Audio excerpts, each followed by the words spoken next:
The first thing to understand about Warhammer 40k is that it isn't really a story the way most sci-fis are. It's not a timeline that you can memorize and then you're good. It's more like a weather system.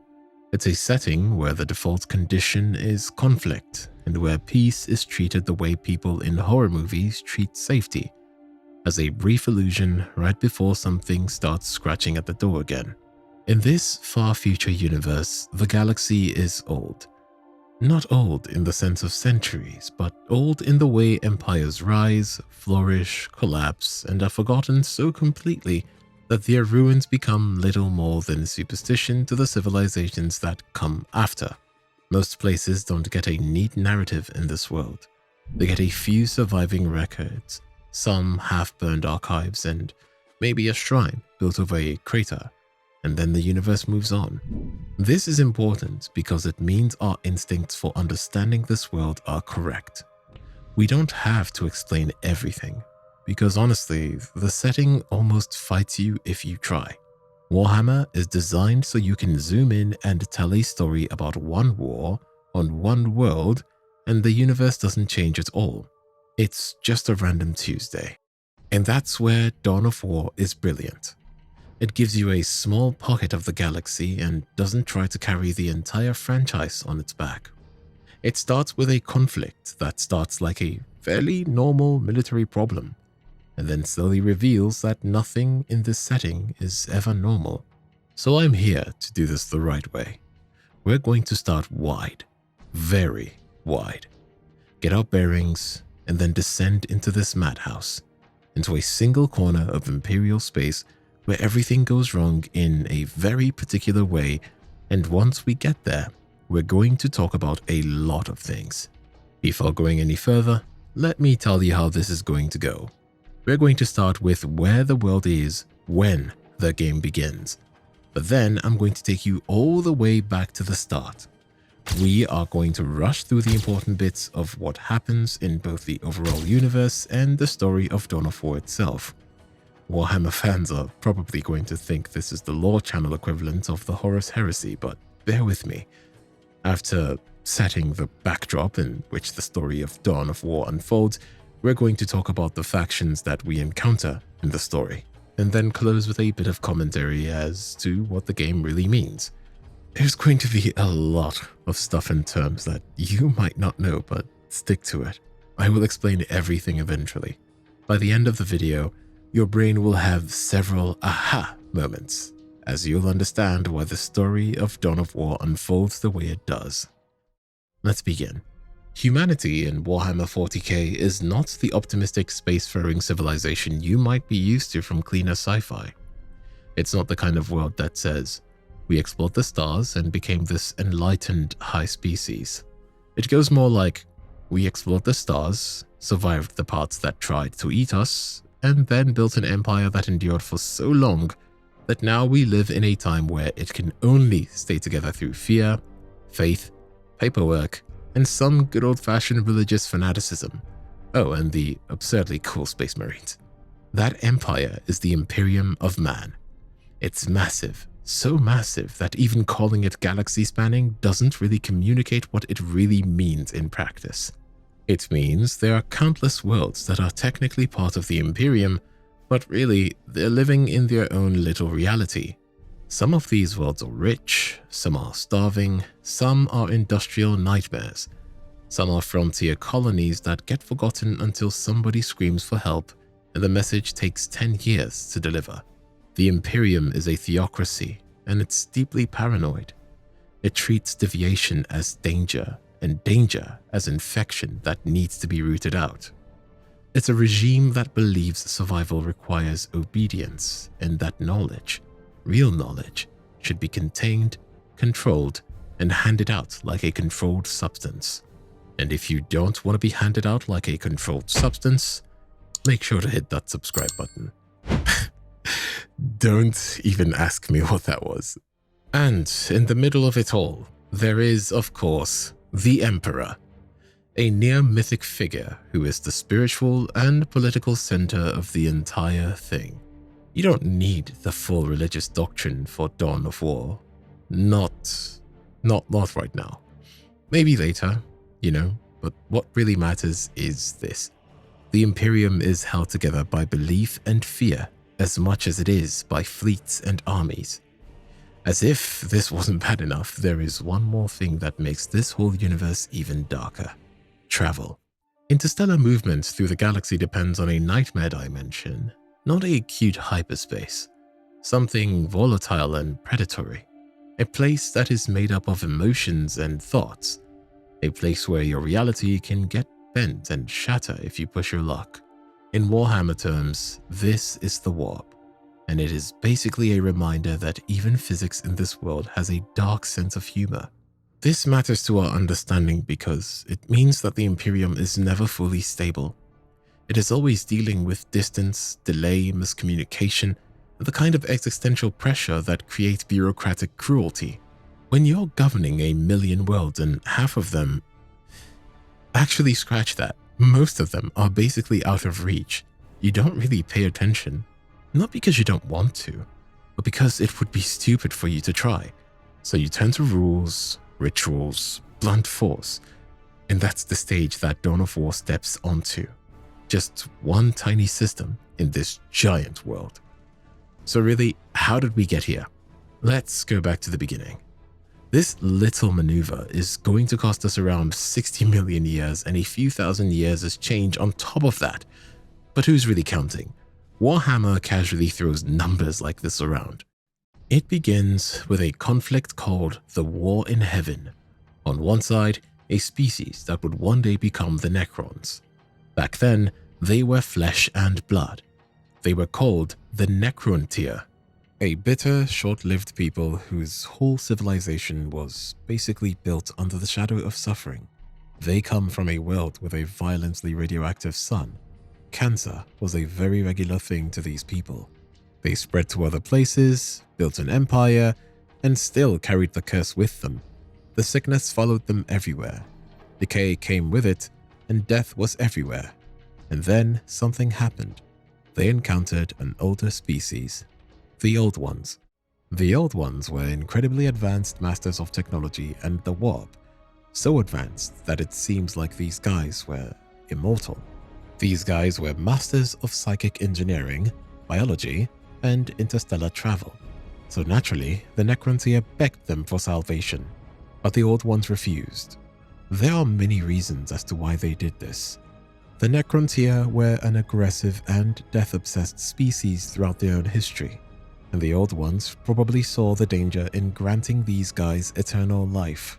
The Necrontyr were a deeply hierarchical slave-owning society prone to brutal civil wars and a bunch of other stuff. And the Old Ones probably saw this as a problem. And they refused to help the Necrontyr because they demanded the secrets of immortality and mastery over the universe out of jealousy and resentment for the long-living Old Ones. This answer lit the fuse. Turns out, the Old Ones were right. A Necrontyr used this refusal as a pretext to declare war on the Old Ones, and obviously, got absolutely crushed, over and over again. The Old Ones were simply operating on another level. The Necrontyr were a deeply materialistic society relying on science and had built a culture around morbidity and death, while the Old Ones were powerful psychic beings who used the warp for their technology and valued all life. In constant defeat, in total desperation, when all hope seemed lost, the Necrontyr found something else. Star Gods. The Catan. These were ancient and powerful beings of pure energy who fed on stars. They promised the Necrontyr exactly what they had always wanted, immortality. But it came with a price that the Necrontyr didn't understand, or didn't want to understand. Their bodies were burned away, their souls were stripped, their minds were copied, stored, and installed into metal bodies made from living metal called necrodermis. This was called biotransference. This was the moment the Necrontyr died and the Necrons were born. And with the power of the Catan behind them, the Necrons returned to war with weapons that were much more powerful, and this, coupled with their new bodies, was enough to tip the balance in their favor. And so the War in Heaven became the largest conflict the galaxy had ever seen. It lasted millions of years and it shattered civilizations that were forgotten forever. At some point, the Necrons realized the truth. The Catan were not completely honest with them about the whole biotransference thing. The Catan had harvested the Necrons in a way. They had separated them from their souls and devoured what was left. So the Necrons did something unthinkable. They turned on the gods they had served. They shattered the Catan into fragments and bound these fragments into prisons and then used these shards as powerful weapons. Meanwhile, the Old Ones, desperate to survive, created new races to fight for them. They created two: the Eldari, psychic, brilliant and terrifying, and the Krok, ancestors of the Orcs, engineered to be living weapons to the material world. And this is the part where the world of Warhammer starts showing its true personality. Because at this point in the timeline, we have undead metal dynasties fighting psychic frog gods, while space wizards and super orcs tear the fabric of reality open, and somehow this is only still the prologue. The violence of that era stirred something else: the warp.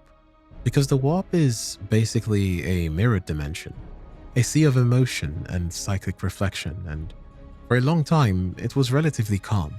But a galaxy-spanning war with unaccountable amounts of fear, suffering, rage and despair that flooded the warp with psychic pollution. It turned the Immaterium into chaos. Don't worry, we're going to get into the warp later in a separate section, so you understand how it works.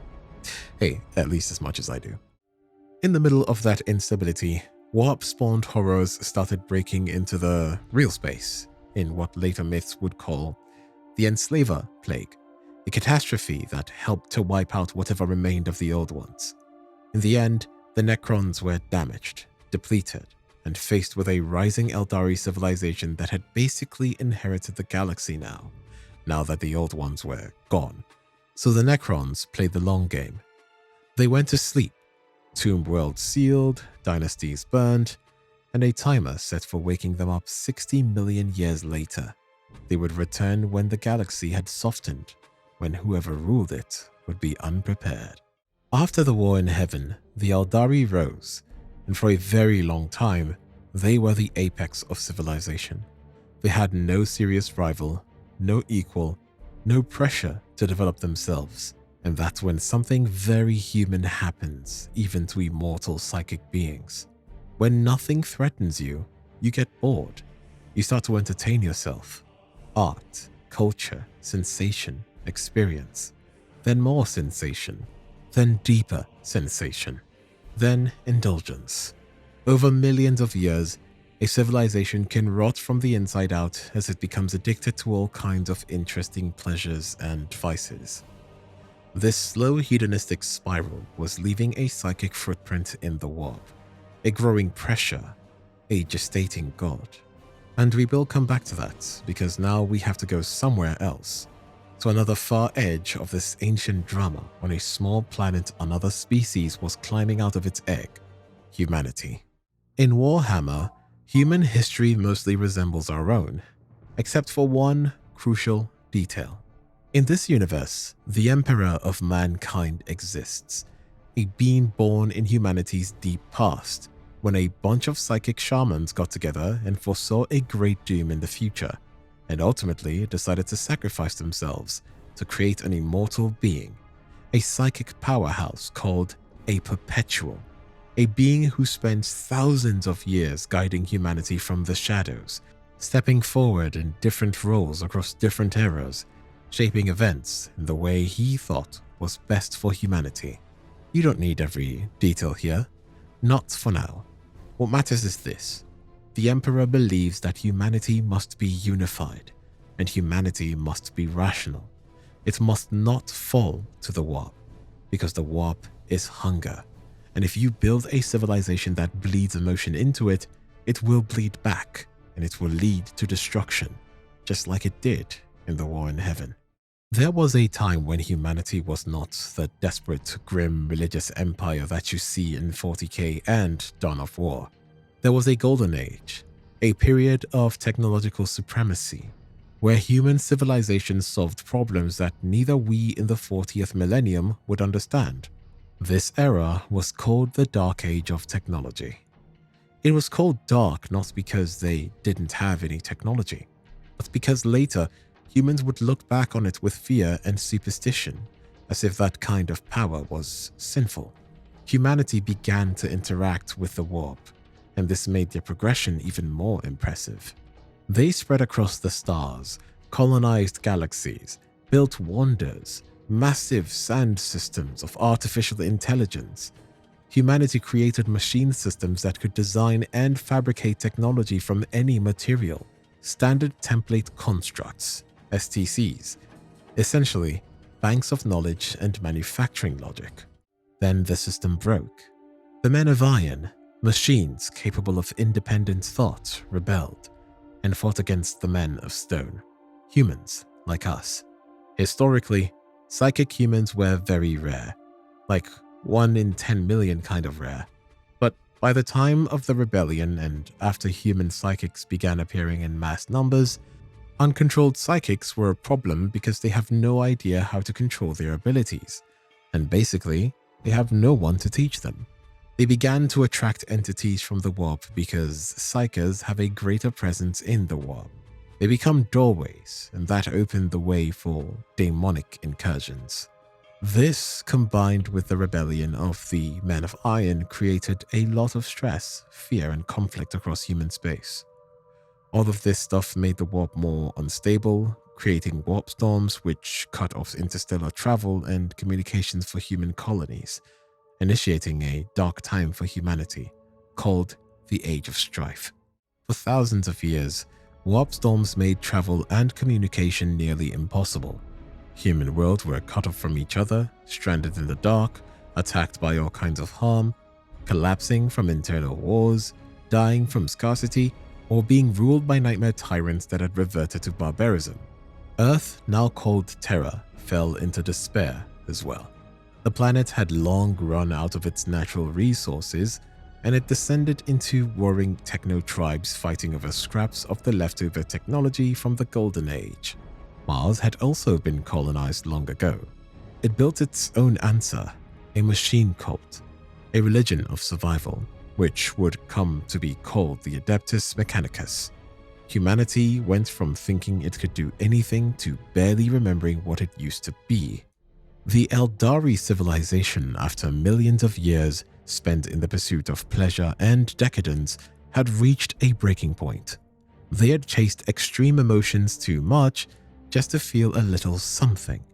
Their collective excess, suffering, pleasure, and cruelty created a psychic shadow so big that it created a new chaos god in the warp, Slaanesh. And that was basically what tore open reality. It destroyed Eldari worlds, consumed souls, and shattered their empire. The Eye of Terror, a massive rift in the warp, became a permanent gaping wound in the galaxy. And as horrific as that was, it had a strange consequence. The warp storms began to clear, and the warp travel became possible once again. And the Emperor, who had been waiting in the shadows all this time, finally stepped into the open. The Emperor, with his original goal of uniting humanity in mind, created the Custodian Guard. These guys were perfection, philosopher super soldiers, basically. He did this because he is practically an expert in all domains of human knowledge, because apparently hiding in the shadows for thousands of years, observing everything, will do that to you. Even though the Custodian Guards were perfect, they took a lot of time and resources to create. Time the Emperor didn't have. So he created more armies. First, the Thunder Warriors, unstable, savage, and built for the job of conquest. Then, the Space Marines, the Astartes, engineered super soldiers meant to be humanity's angels of war. He allied with Mars and built the Astronomicon, a psychic lighthouse of sorts that allowed navigation through the warp. And then, he launched the Great Crusade. It was a galaxy-wide campaign to reunite all of humanity under one banner. Some worlds joined willingly, others were forced, and the Imperium was born, not as a democracy, not as a hopeful federation, but as a war machine trying to stitch the galaxy together before it fell apart again. For a moment, there was hope, and then the Imperium committed its greatest sin. It trusted its own angels. Let's take a step back. As the Emperor decided to take the galaxy out of darkness, he realized that he couldn't be everywhere at once, so he decided to father 20 godlike children called Primarch. Through a series of events, these guys were lost and dispersed all across the galaxy. Now, the Emperor had two missions: to take back the galaxy and find the Primarchs. The key idea that I want to give you here is that the Primarchs all grew up in different cultures and were therefore subjected to different doctrines. This will become important later on. See, the thing is, the Emperor created 20 Space Marine legions in total as well, and each of them was descended from the 20 Primarchs, which were basically his own sons, so that means the Space Marines are his grandchildren.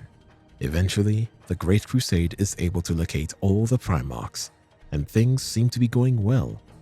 We will talk more about this later on.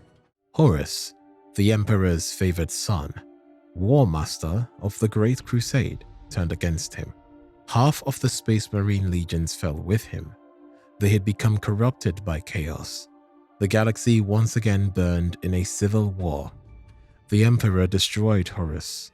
He beat Horus so badly that he erased his son from existence, even his soul, but in the process, he was mortally wounded and basically became a living corpse on the Golden Throne. He's basically sustaining the Imperium through psychic force and growing more powerful in the psychic realm. The traitors were driven into the Eye of Terror, but they weren't destroyed. And from that moment onward, the Imperium became what is in 40K, a decaying empire built on paranoia, sacrifice, and endless warfare. They built a bunker surrounded by enemies, their god dying, and their history being rewritten by bureaucrats who had no idea what they were doing. It's all humanity could do. The Imperium continued like this for 10,000 years. Because of the Horus heresy, the Space Marine legions were split into autonomous units called chapters, so that no one could become too powerful to challenge the Imperium. All the while, wars, crusades, invasions, planetary extinctions, and slow collapse were everywhere. Now, we are entering the era in which Dawn of War lives. Dawn of War, stripped down to the fundamentals, is a story about the galaxy doing what it always does, spawning another war. It takes place in the 41st millennium, when the Imperium is old, tired, paranoid, and still convinced it must fight everything to survive. Space Marines are the weapon of choice. Glorious. The Orcs are the pressure, the Chaos Armies are an infection, and the Eldari are warnings of what humanity can become. And it is in this environment that one chapter of the Space Marines arrives, the Blood Ravens.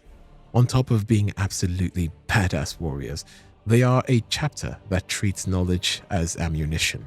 Secrets are currency to these guys, and they walk into a war zone where basically everyone is lying to everyone else, including themselves.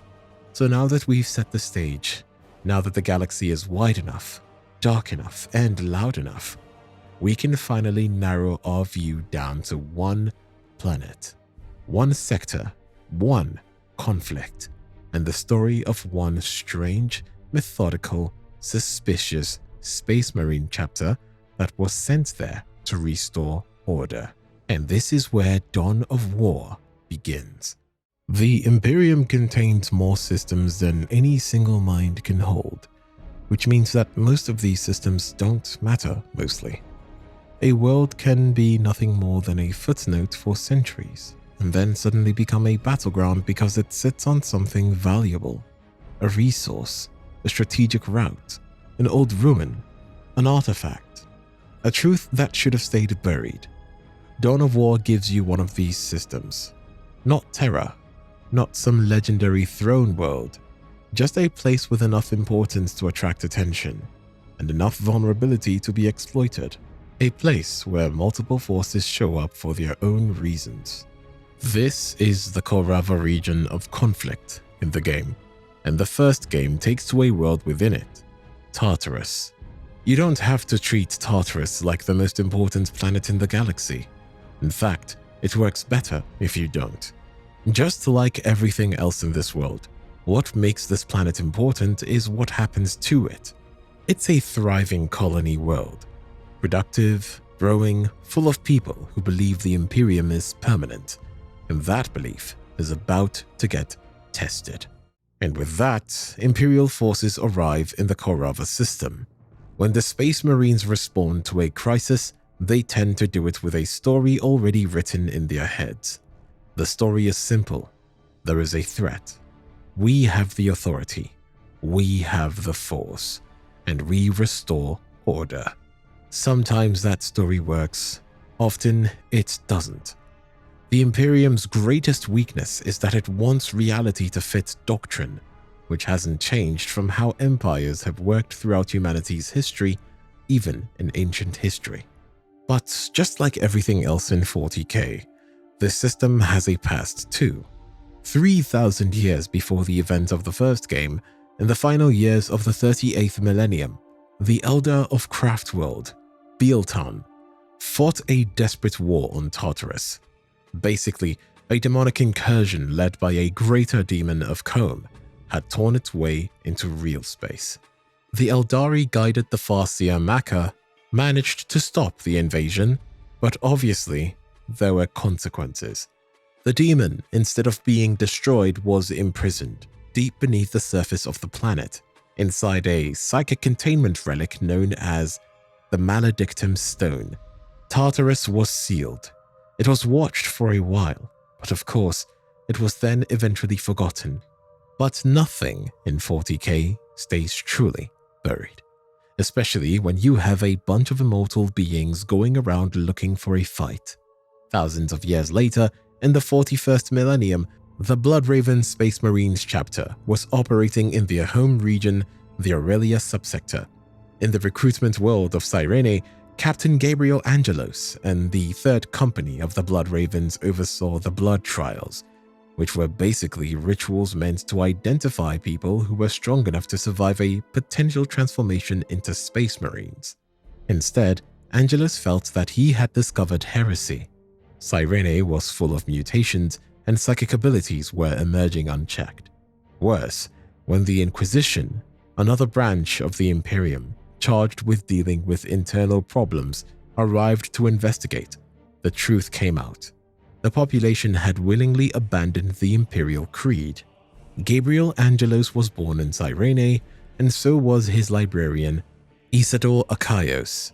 Many of the Bloodravens were, and still, the order was carried out.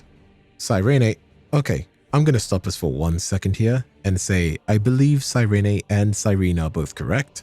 However, it is always pronounced as Cyrene when I play the game, so I'm just gonna continue pronouncing it Cyrene.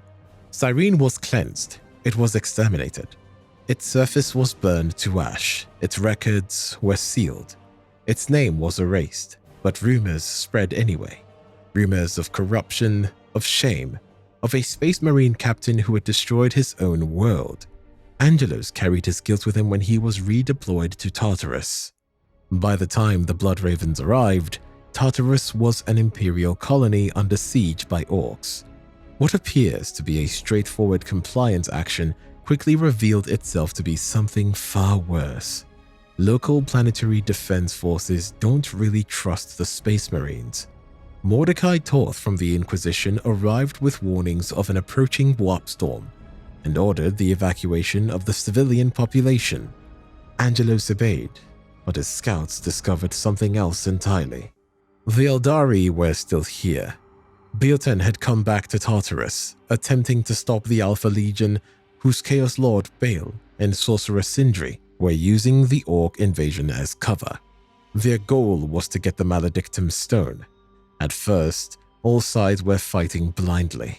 Bloodravens against the Eldar, Eldar against Orcs, everyone against Chaos.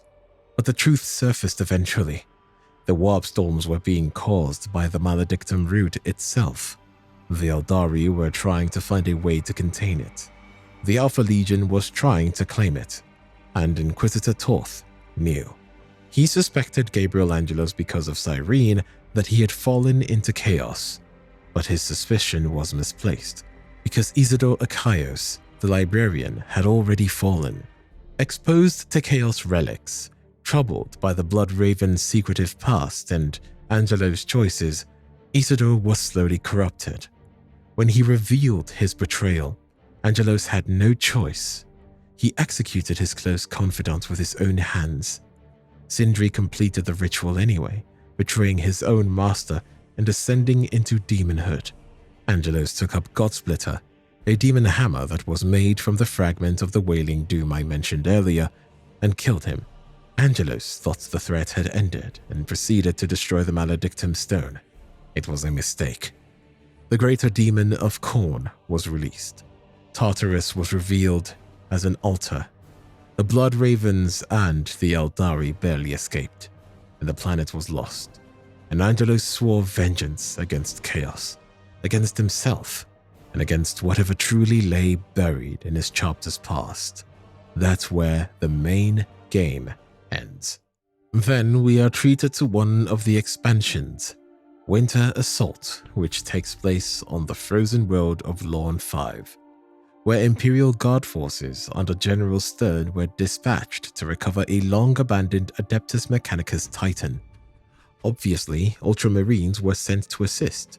What they did not know was that Lorne 5 was a Necron tomb world.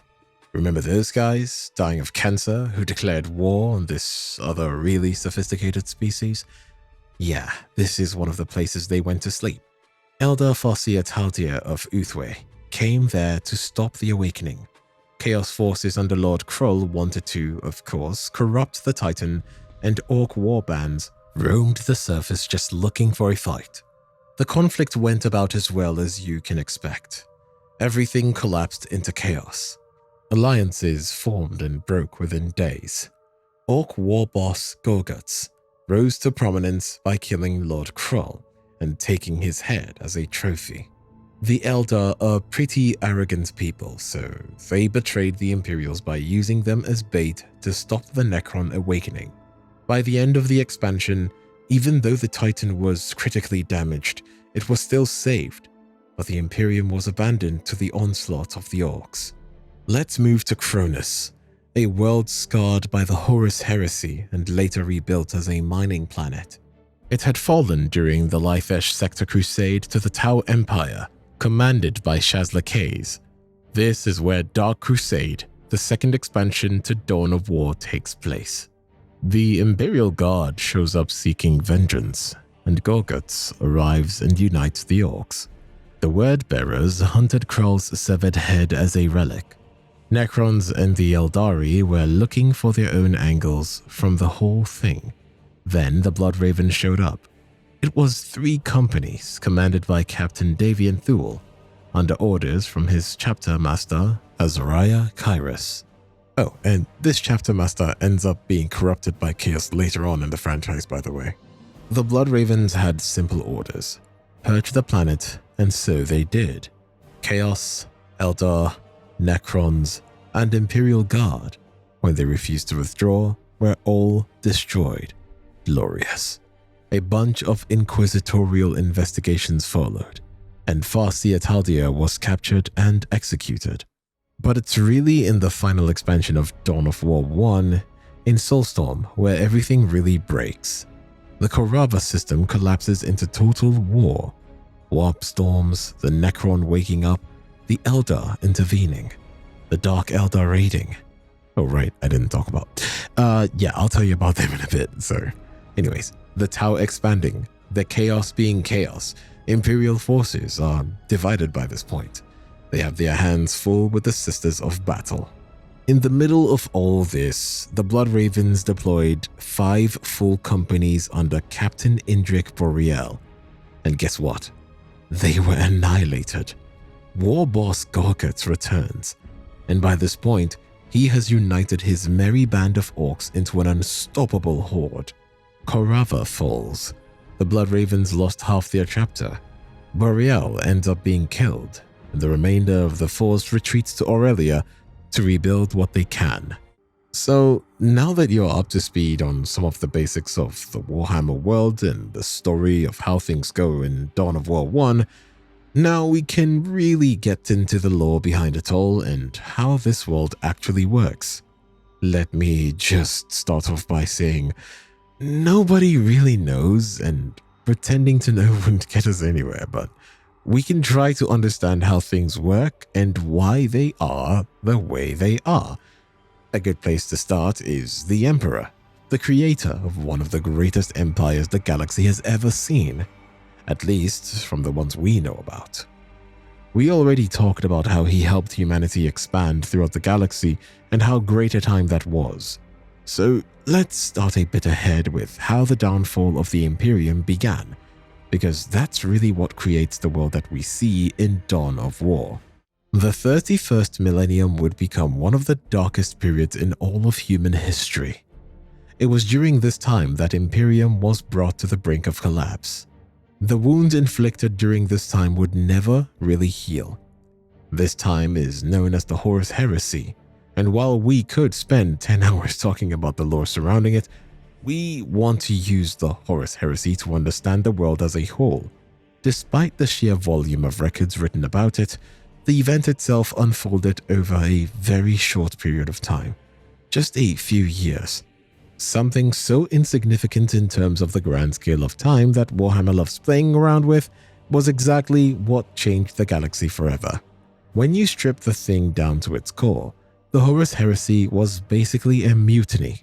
It was a rebellion led by several Primarchs and their various Space Marine legions against the Emperor. They were led by Horus Lupercal, who was also the Emperor's favorite son and the War Master of the Great Crusade, which was the Emperor's mission to unify all of mankind under his banner. Although the rebellion was ultimately orchestrated by the powers of chaos, we are going to talk a lot more about this later. It would really be a mistake to see it as a simple story of corruption from the warp, because the Imperium was already fractured, and the heresy basically turned those weaknesses into a giant black hole. Metaphorically, of course. Sometime during the Great Crusade, the Emperor decided to leave the front lines and return to Terra. He never really explained why he did this. He just took on secret projects and a bunch of other stuff and basically left his kids in charge of the whole thing. To the Primarchs, this kind of felt like abandonment. As powerful as these guys were, deep down, they were still human. Their loyalty to the Emperor was still a deeply personal thing. Even though they didn't see themselves as his equals, they still believed that nothing else stood a chance of rivaling his power. They were the second most powerful after him. This was all well and good until the Emperor went back home and left Horus in charge. They began to resent their father. Another source of rising tension was the Council of Terra. This was the governing body that oversaw the administration of the Imperium, while the Primarchs were given things that were strictly military in nature to deal with, so everyone on the council was just an ordinary human, no special genetically modified demigods. To many of the Emperor's children, this was an insult. An important guy on the council was Malcador, who was also a very powerful psychic. He was really close to the Emperor and had played a very important role in Imperial history. But despite his service, the Primarchs were resentful of the humans on the council. But then something happened that proved to be catastrophic. The humiliation of Lorga, who was the Primarch of the Wordbearers. Logan believed that the Emperor was a god, and his region spread this belief across every world they conquered, constructing cathedrals and monuments in the name of the Emperor. This was a direct violation of the imperial truth, which outlawed all regions. As a side note, from all the centuries he spent observing humanity from the shadows, he had seen that religion had caused a lot of suffering and it also created problems in the warp. More on this when we talk about the warp. But basically, he didn't see his new vision of humanity to have anything to do with religion.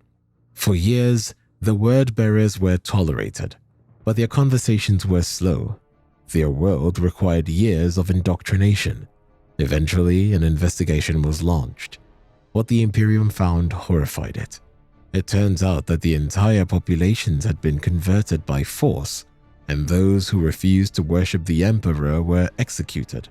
So they had basically created worlds around this religious theocratic system. The Emperor was obviously pissed, and so he took the Ultramarines led by Rabute Guilliman along with Malcador to Monarchia, which was the central city of the Wordbearers. It was a symbol of everything they believed in. The city was evacuated, and then it was destroyed from orbit while Lorga and his legion were forced to kneel. The Emperor then declared that he was no god, that belief was forbidden, and that the work of the Wordbearers had been a failure. This humiliation broke Lorga. Who knows, maybe the Emperor thought he was correcting his children. But soon after, the Wordbearers left the crusade and went into isolation to find meaning. And in that search, chaos found them. They would become the first legion to fully embrace these powers, the same kind that we see in Dawn of War. The next and more important fall would be Horus himself. On the world of Davin, he was wounded pretty badly by a weapon called Anathane, a weapon designed to kill him specifically. The wound could not be healed. His inner circle brought him to his lodge, where a ritual transferred his spirit to the warp. In there, Chaos showed him visions of the future. It was a future where the Emperor was worshipped as a god, where the Imperium ruled through ignorance and regression, and where the legions were cast aside. Horus believed that only he could stop this future, so he made a pact. Though Magnus the Red tried to warn him, Horus had already decided to overthrow the Empire and reshape the Imperium in his image. Legions followed suit. The Wordbearers, the World Eaters, the Death Guard, the Emperor's children, and later on, the Iron Warriors, Night Lords, Alpha Legion, and Thousand Sons. This turned into an open war at Isven III, where Horus basically virus-bombed his own loyalists and billions died.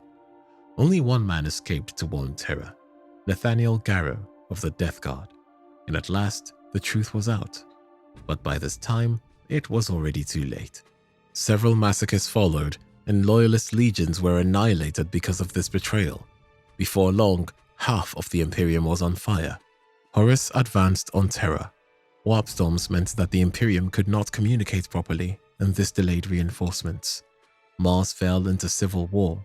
Then the siege of Terra began, and the Imperial Palace was assaulted. Titans and demons attacked from everywhere. Syrgineus, Primarch of the Blood Angels, stood at the front line of the defense, slaying a greater demon of Khorne in single combat. But then Horus did something weird.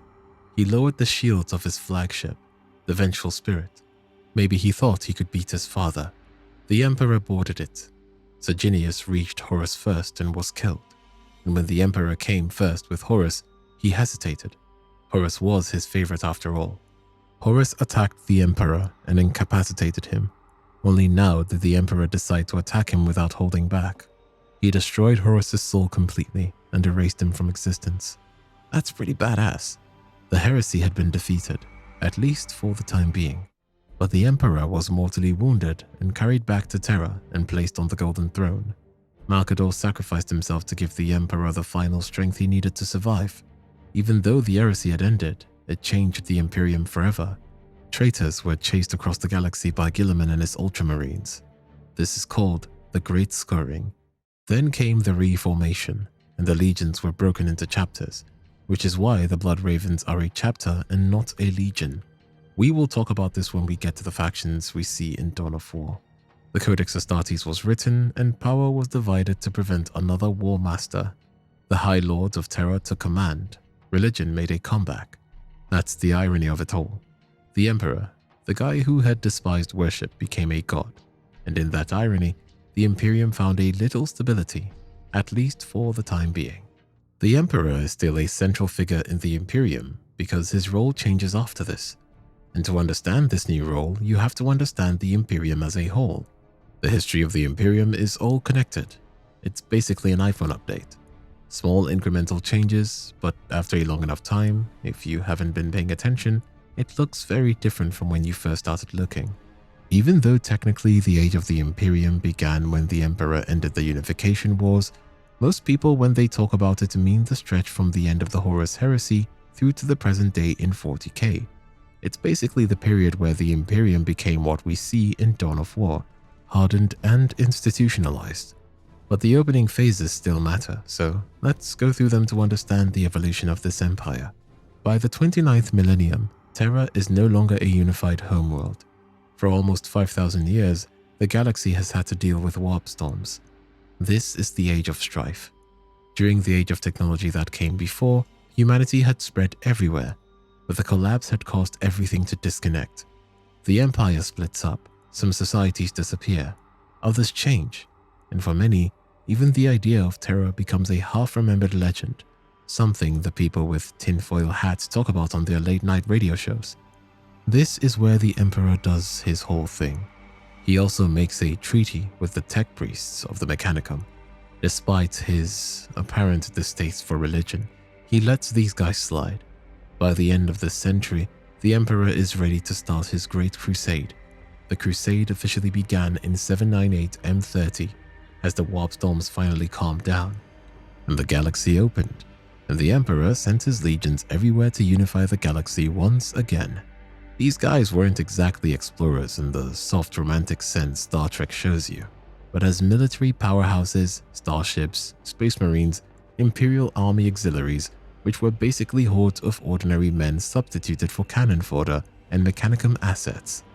As you know, the first Emperor led personally, but then he left his Primarchs in charge, who led the Space Marine legions, each leading the one corresponding to his own genetic material.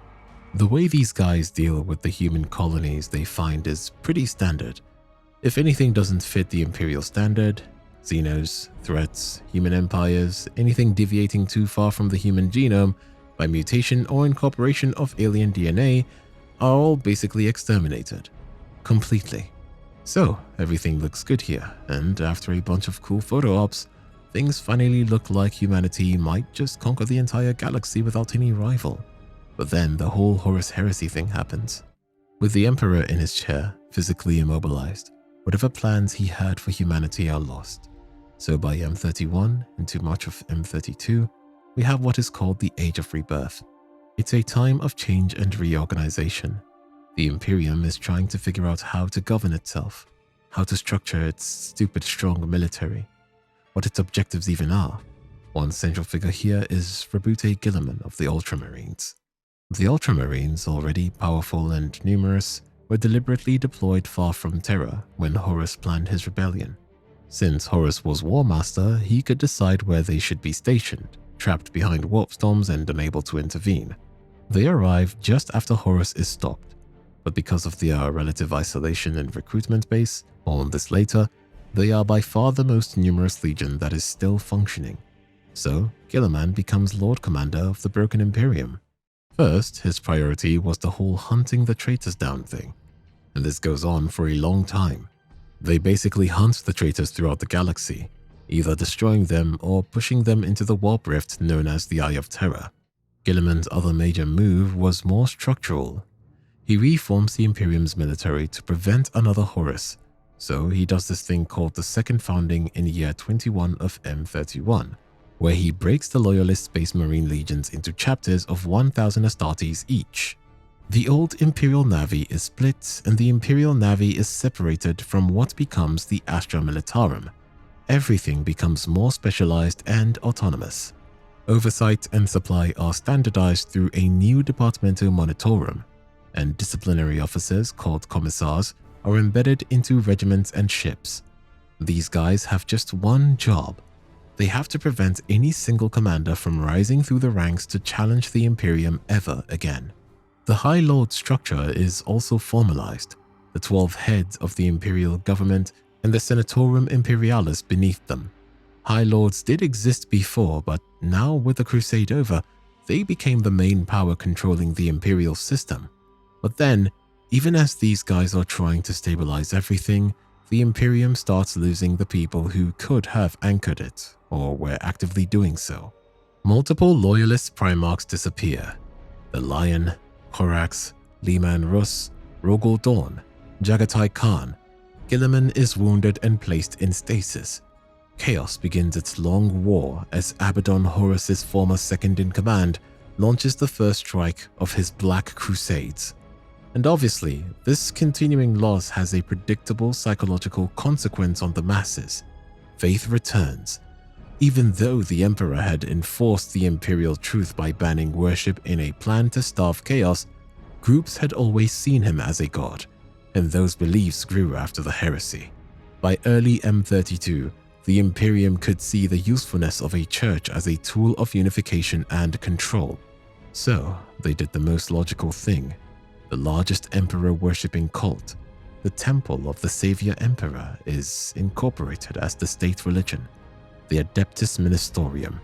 Eventually, these guys are even given a seat amongst the High Lords. By the middle of M32, the Imperium enters a period of relative peace and stability. Traitor legions fight amongst themselves in the Eye of Terror, chaos threats reduce, but in the absence of constant chaos pressure, Xenos threats rise, and the system's internal political climate becomes more volatile. In 544 M32, the Imperium gets attacked by the largest Orc war in centuries, the War of the Beast. The Beast unites much of the Orcs, and conflicts reaches its peak when the Orc attack Moons materializes over Terra itself and demands surrender. The High Lords fracture and regroup immediately. The Imperium is narrowly saved through the invocation of something called the Last World Protocol, bringing the chapters of the old Imperial Fists back together and through the reappearance of the Primarch Vulcan.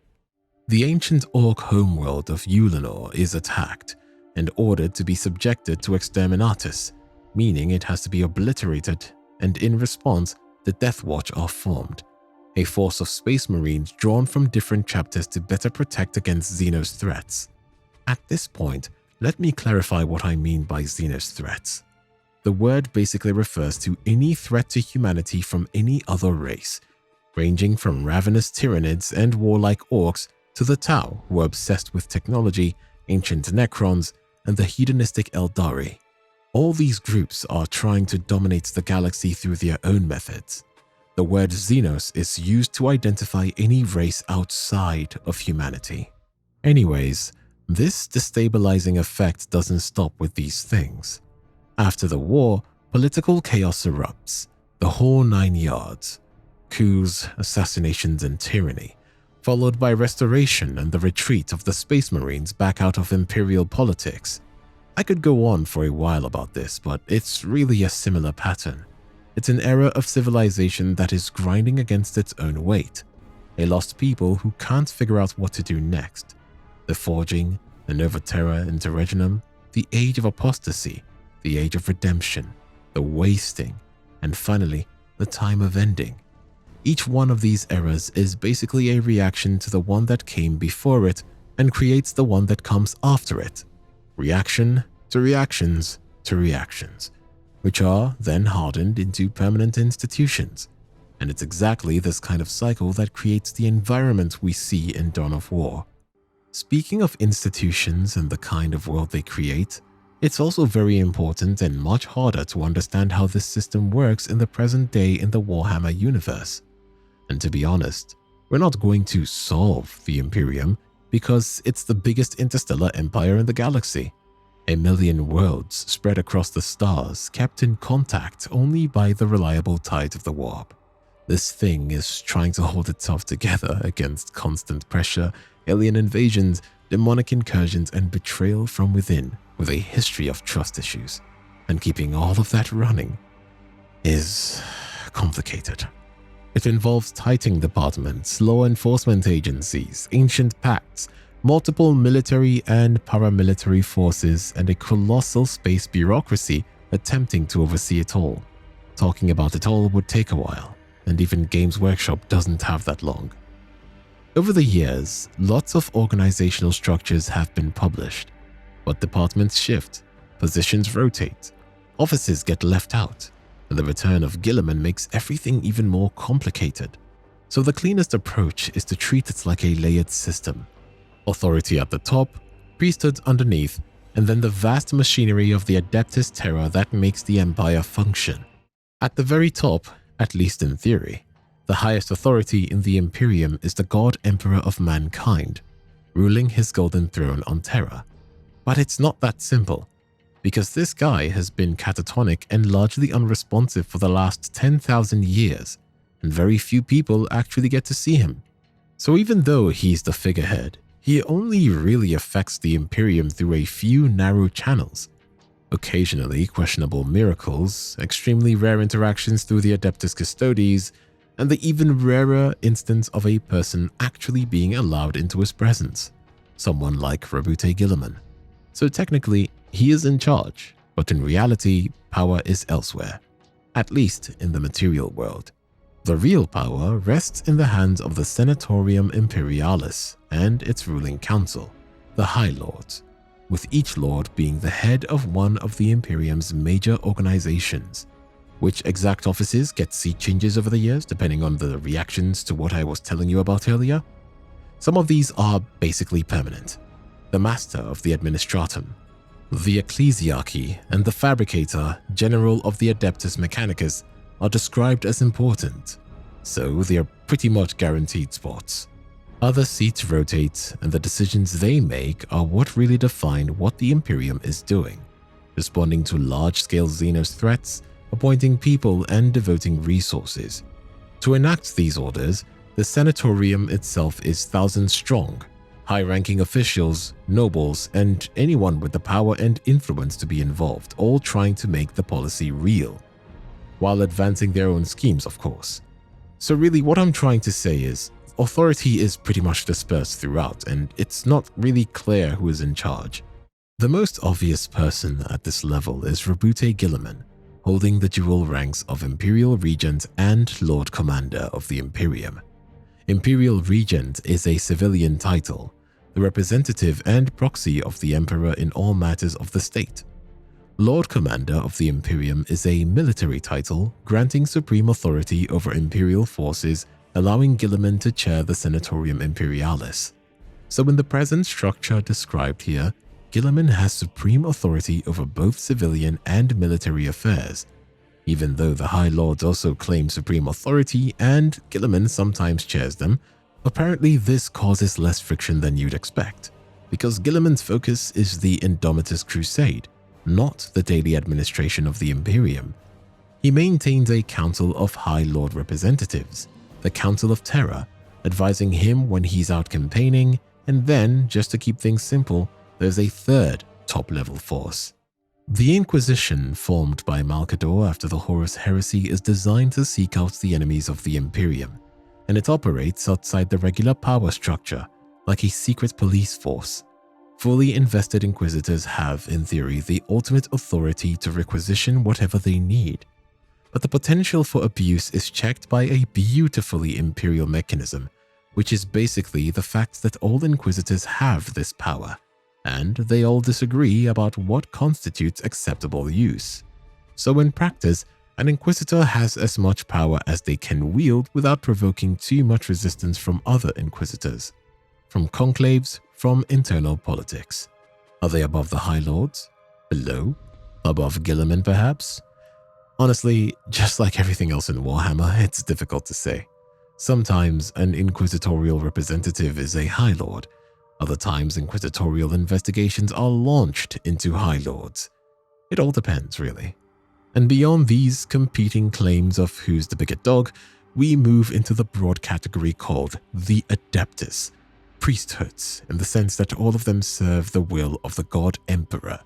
The three main divisions are the Adeptus Terra, which is the priesthood of Earth, responsible for government, bureaucracy, and institutions.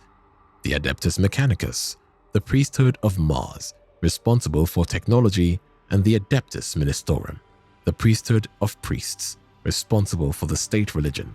So, let's take them one by one. The Adeptus Ministorum, also called the Ecclesiarchy, controls the state religion.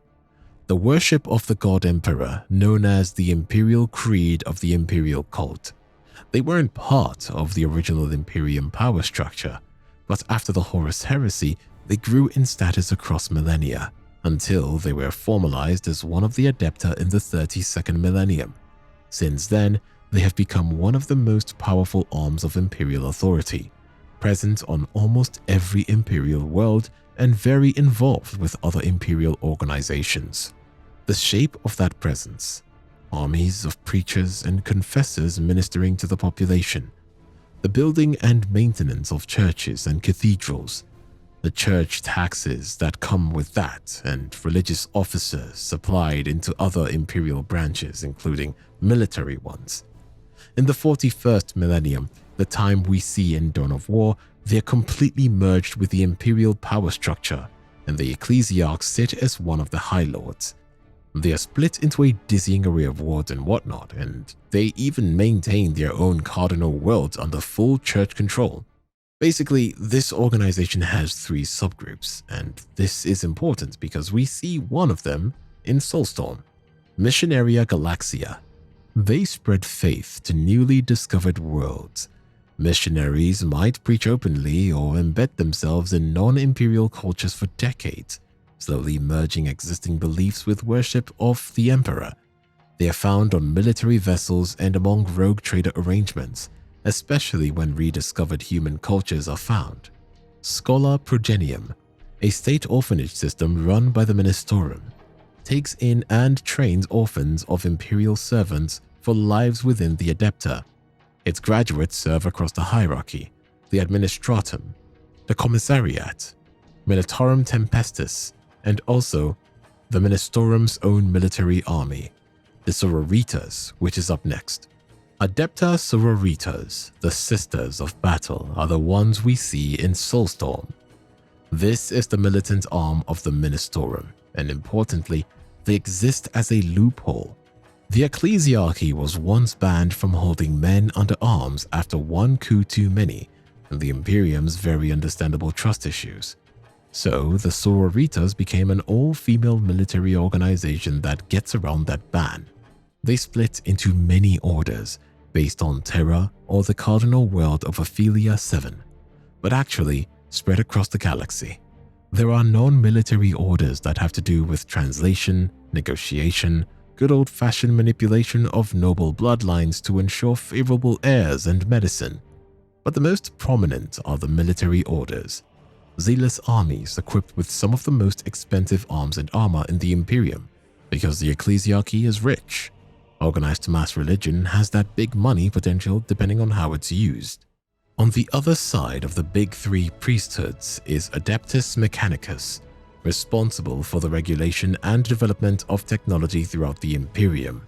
Like the Ministorum, they are present at every level of Imperial life, from the Fabricator General of Mars, another practically permanent High Lord seat, down to the lowest levels maintaining fighting vehicles and factory machinery.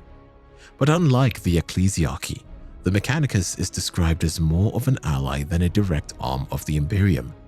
Mars and its Forge world exist as a galaxy-spanning empire since before the Age of Strife. So when they joined Terra's Imperium, it was as a separate empire allied to the Emperor, a relationship tolerated almost nowhere else, like I told you earlier, since the Emperor made an exception for their religion. They're also a priesthood, worshippers of the Machine God, seeing the Emperor as the Omnissiah, the Machine God's earthly avatar, and like the Ministorum, they're intensely conservative. Their core belief is basically the idea that all scientific knowledge already exists, discovered by humans in the age of technology. Rediscovering ancient secret is holy. Innovation or designing something new is heresy.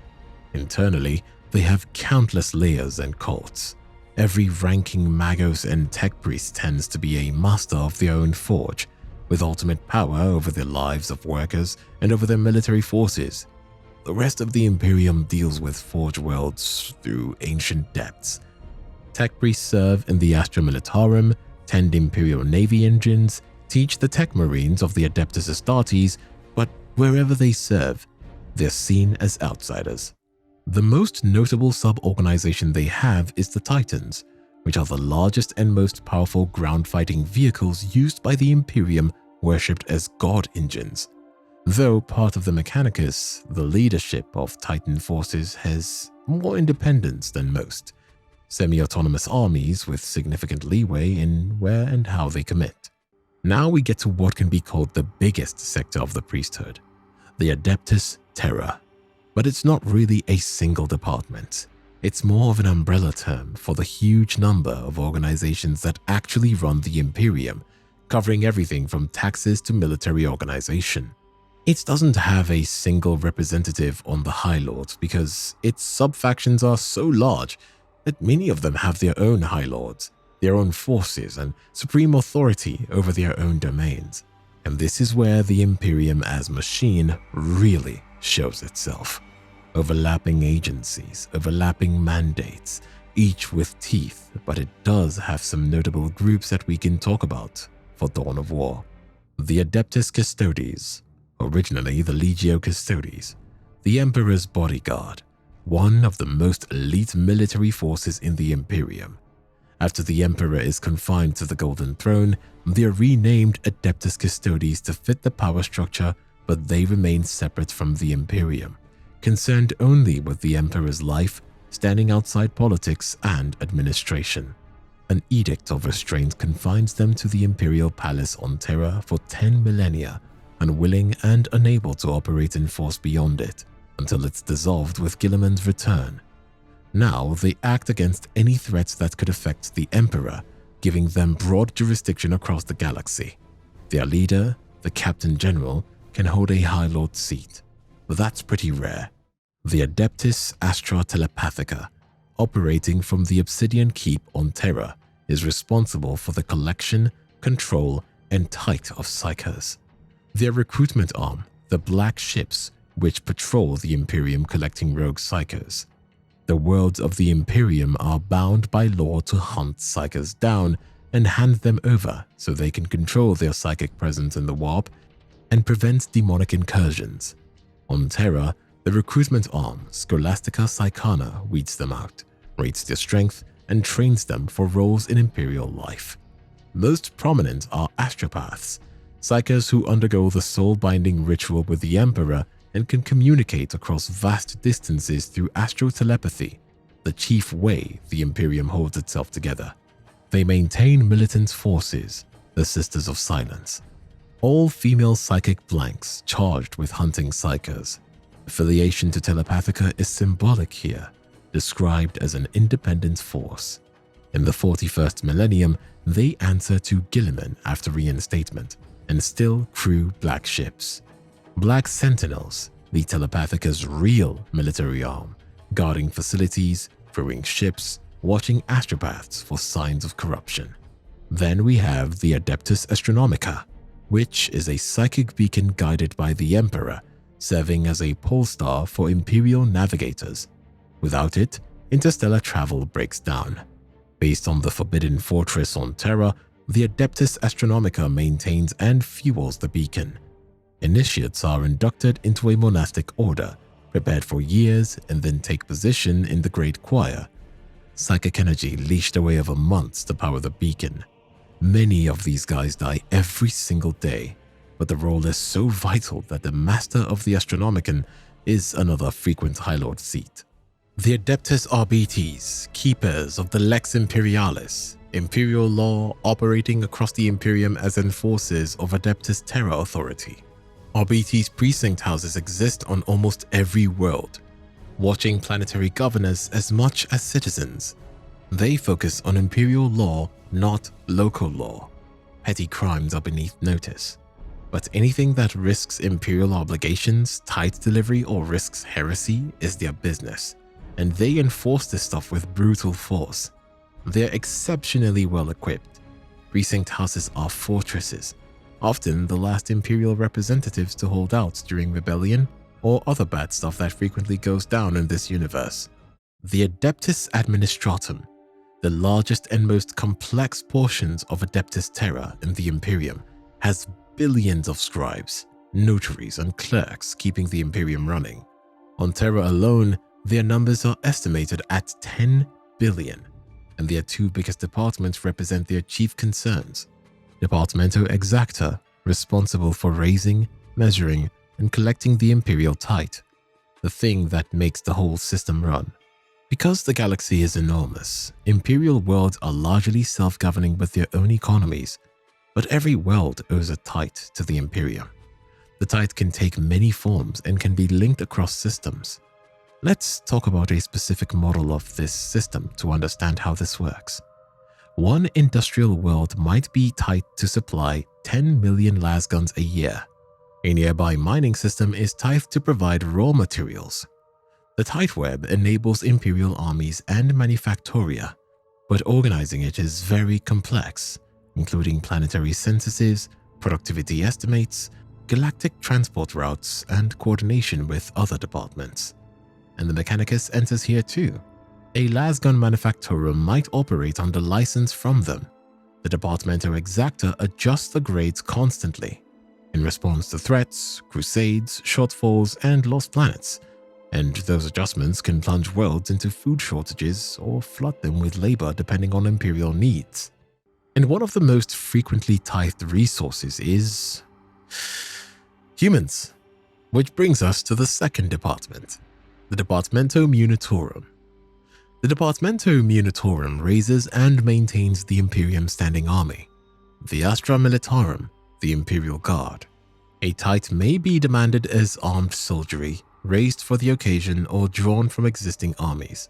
For some worlds, regiments are due to the main tide. Once raised, those soldiers are under the Munitorum's control. The Astra Militarum has its own command structure, but the Munitorum provides supplies, armaments, assignments, transport, promotions, and even internal enforcement. The Departamento Munitorum is the Imperial Guard. The one decision it doesn't take is where the regiments fight. That happens in the Senatorium. The Astra Militarum is represented by the Lord Commander Militant of the Guard, usually a High Lord. The Administratum also controls the Imperial fleet structure in the organizational sense. The civil fleet, which includes privately owned ships, private cartels, noble families, routes, and licensing regulated by the Administratum. Next is the merchant fleet, which is the dominant class of spacecraft. A lot of the lore argues that around 90% of interstellar craft are merchant vessels, either conducting business on ancient trade routes or shipping the Imperial Tide. They have their own security force, the Praeses Mechatura and the Senatorum Representative, the speaker for the Cartist captains, often important enough to hold a High Lord seat. And finally, we have the Imperial Navy, a massive armed force split into segmentum, sector, and subsector fleets, each with ancient internal ranks. But provisioning, crewing, promotions, and maintenance are organized by Administratum, with a fleet commissariat ensuring loyalty. The Lord High Admiral is frequently a High Lord. Then we have the Navigators, nominally under Administratum, in reality a closed organization. Navigator mutation predates the Imperium by thousands of years. Navigator houses are walled, protected by private security, isolated from crews while on a ship, and shunned by much of humanity despite being necessary. The head is the Pater Nova, a massive power, but their outsider status means they send an envoy to represent them on the High Lords. The official Assassinorum, technically part of Administratum. In practice, these guys are both separate and terrifying. They train and deploy Imperial assassins. Their leader, the Grand Master of Assassins, almost always has a High Lord seat. Assassins are split into various temples with sector and subsector bases. With these forces alone, the Administratum is functionally the most powerful military department in the Imperium. The master of the Administratum is always a High Lord, and frequently chairs the council before Guilliman's return. It could fill half the High Lord seats by itself if it wanted, and it still doesn't stop there. There are several other structures within this already impossible to understand system that runs the Imperium, but these are somewhat autonomous, at least when you compare them to the stuff we've already talked about. Because the Imperium is spread across unimaginable distances, central control is impossible. So, each planet is, to all intents and purposes, an independent state under a planetary governor. The local government might be anything: democracy, council, dictatorship, but the Imperium wants a single responsible figure, which is why hereditary monarchies are common. The governor's obligations are pretty standard for the most part: deliver the tithe, raise a planetary defense force, adhere to major imperial laws, clamp down on heresy, control psychers. Beyond that, they can rule their domain as they like. As long as the tithe keeps coming, the Imperium doesn't care. Human life doesn't really hold meaning for the most part. Then we have the rogue traders. These guys are explorers, privateers, merchants holding a warrant of trade. They can travel where they want and even trade beyond imperial boundaries with Xenos or with undiscovered human cultures. Warrants can be granted by Administratum, other High Lords, and some date back to the Emperor. Rogue trader families can be thousands of years old, controlling fleets and armies supplied by ancient treaties. Their warrants let them ignore many imperial laws and push the boundaries of known space as they see fit. We finally get to the Space Marines, and the key idea here is that the chapters are all but autonomous. Their mandate comes from the Emperor and their Primarch founders. They tend to hold that their homeworld are exempt from Administratum control and Ministorum influence. They uphold duties through ancient oaths and loyalty, supported by ancient pacts with loyal forged worlds. They protect domains on their own terms. Chapters can be petitioned for aid, but each chapter master decides where they fight. Still, there are links that connect them to the Imperium. They send gene seed tithes back to Terra for stability checks. New chapters are founded and given duties by High Lords. Some have formal special roles like the Grey Knights on Titan. The Death Watch, a multi-chapter organization formed against Xenos threats, and a bunch of others. Even though most of these organizations have been around for a while, new ones are created and will keep being added to this massive system. But really, the idea that I want you to take away from this ramble is that many institutions claim supreme executive power over some aspect of imperial life, which makes it extremely difficult to say who's in charge. Is an Inquisitor more powerful than a Space Marine chapter master? Technically, maybe, but can that Inquisitor amass enough military power to enforce it?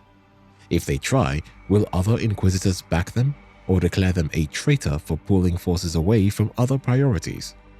So, life inside imperial governance becomes a constant soup of internal politics and backstabbing.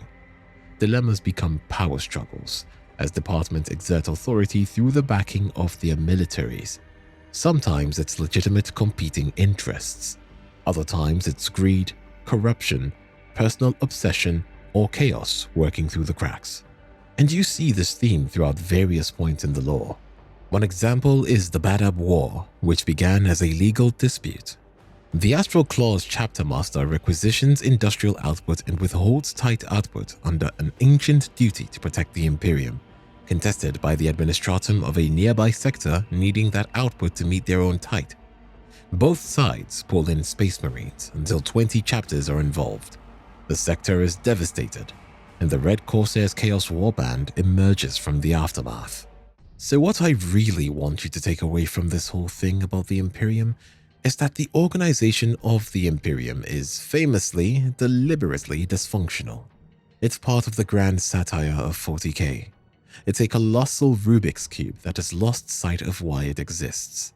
It's too big to function effectively, but it's built on layers of tradition, conservatism, jealousy, and a cutthroat culture that resists reform, even when the Imperium becomes its own worst enemy. That, coupled with how powerful it is basically like handing a monkey a machine gun. This really sets up why the Blood Ravens and the other factions are doing what they are in the First Dawn of War and its expansion. But if you thought that was complicated, you haven't seen anything yet. Because now, we're about to get into the warp, and it's important because it gives Dawn of War the foundation for why and how people are doing the things they are doing. It can be argued that this is the most important world-building element in the Warhammer universe, but even so, Nobody can explain how it works, not even the studio itself. And I think maybe that's basically the point. It's got a lot of names because everyone who's ever tried to describe it has the same experience. You walk in, you look around, and your brain files a complaint with reality. Call it the Sea of Souls, the Empyrean, the Ether, the Other Sea. Also, yes, pirate-themed warp denizens probably exist. Somewhere, somehow. Someone needs to draw them immediately. Someone probably did. It's Warhammer. Now, the best way to talk about the warp is to accept something important right away.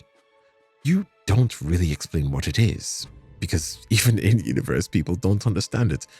They just survive it. And the warp does a lot. It's where the main antagonists come from. It's what makes faster-than-light travel possible.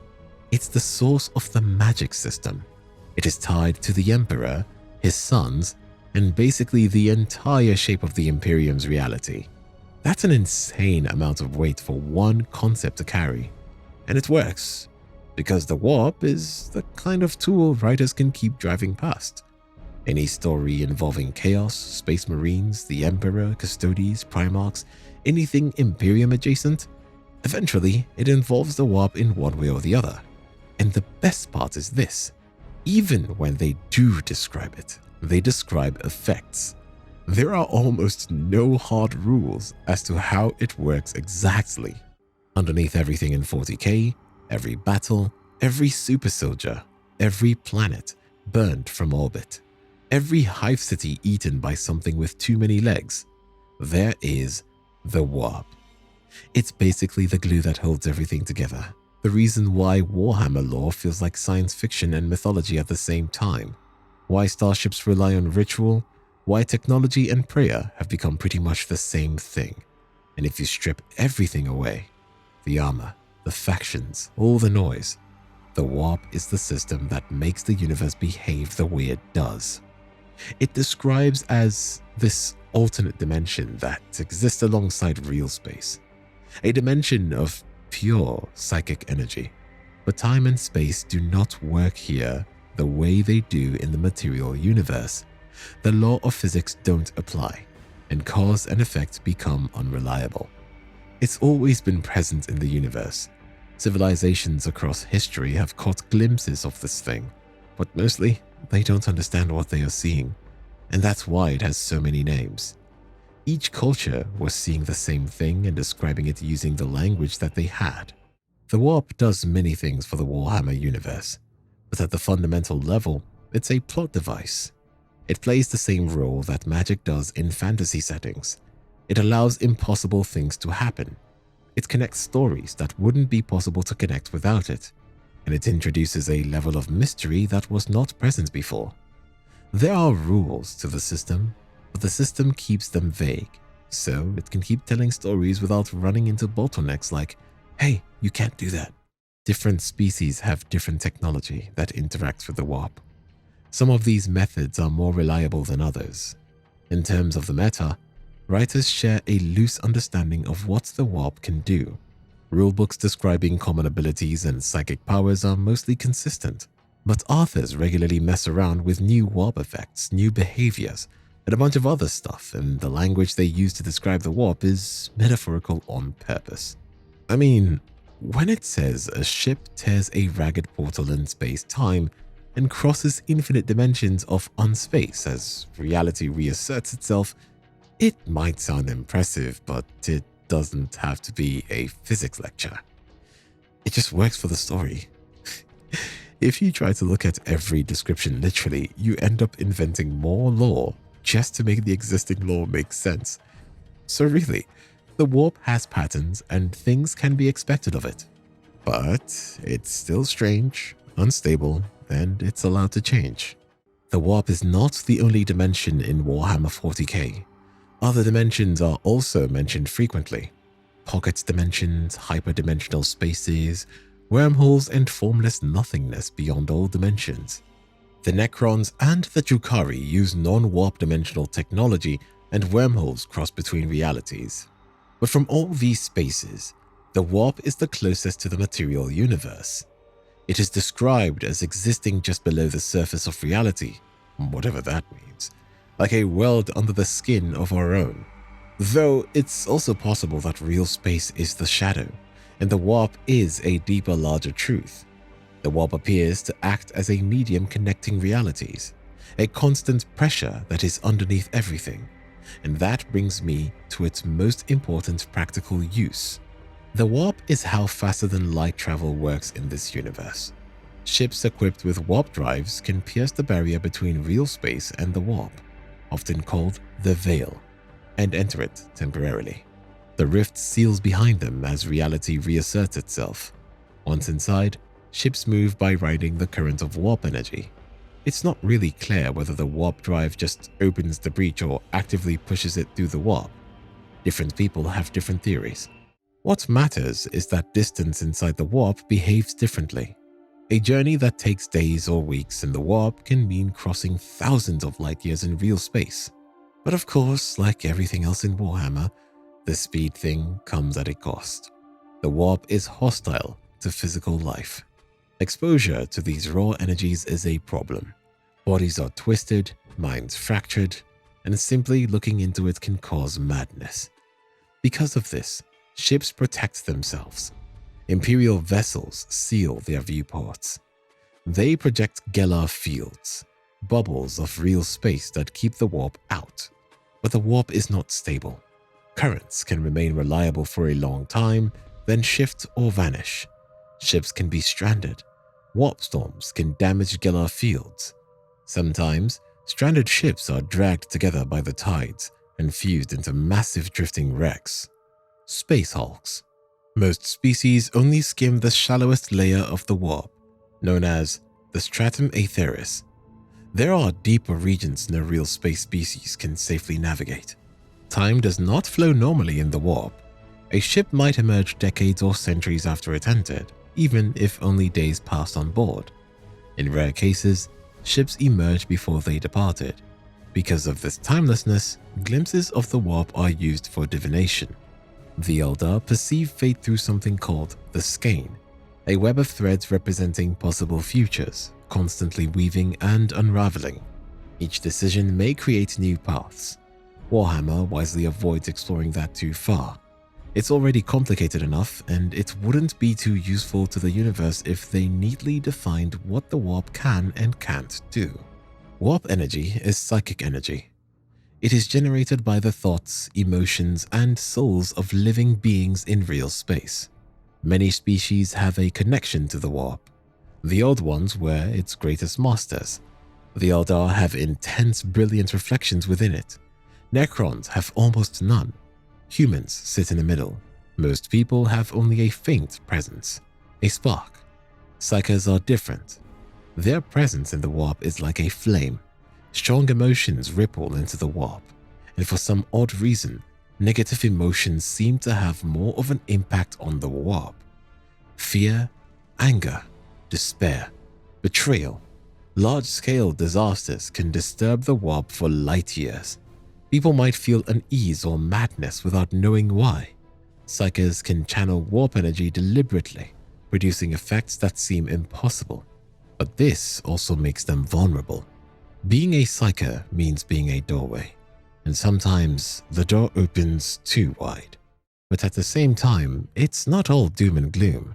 Strong willpower has a measurable effect on warp interaction. Resolve can protect against warp influence. Belief can marshal psychic energy. The Orcs take this further. Their collective belief generates a latent physical field. Their shared conviction subtly bends reality in their favor. Red Ones really do go faster. Over time, civilizations develop technology to interact with the warp. Warp drives, Gellar fields, wards and sigils, psychic amplifiers, force weapons. Teleportation works by creating a short tunnel through the warp. Safe only if you're extremely protected or extremely reckless. Navigators are controlled psychic mutants bred during the Dark Age of technology.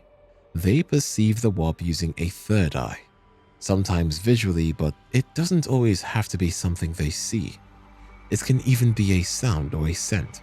They navigate by the Astronomicon, a massive warp beacon powered by sacrificed psykers and the Emperor's will.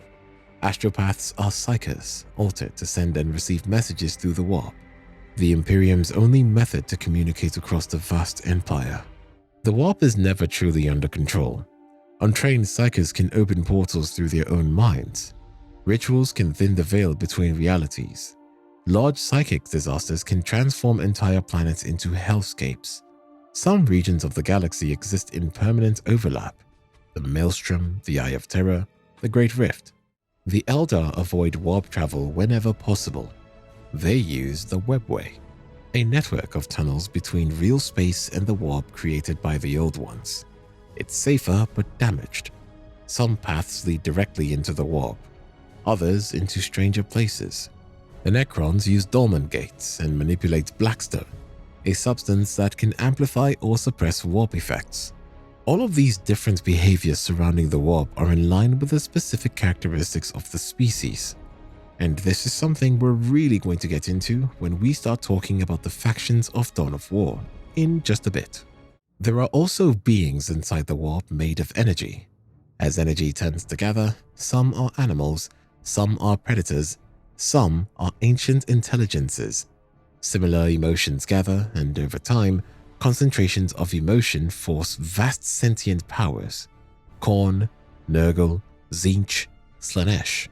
They are not really personalities in the human sense. They just seek more of what they are. That's the best explanation for them. To do that, they create splinters, the Neverborn, which try to enter real space, because time has no meaning there. These entities cannot be permanently killed, because more of them would just gather. It's pretty mind-boggling stuff. I don't I don't want to bore you with any more than necessary. If you really pay attention, you'll see that religion in Warhammer comes from attempts to explain warp phenomena. Souls are basically understood as the connection of sentient beings to the warp. After death, souls stay alive in the warp for a brief period before being torn apart and consumed. Psykers suffer for longer. Some souls are protected and some are claimed. Since faith is a type of resolve, faith can shield against warp influence. The Emperor himself is best described as a fractured psychic entity who is in the warp and is bound to his body in the material world. Parts of the Imperial faith are wrong, and parts of it work.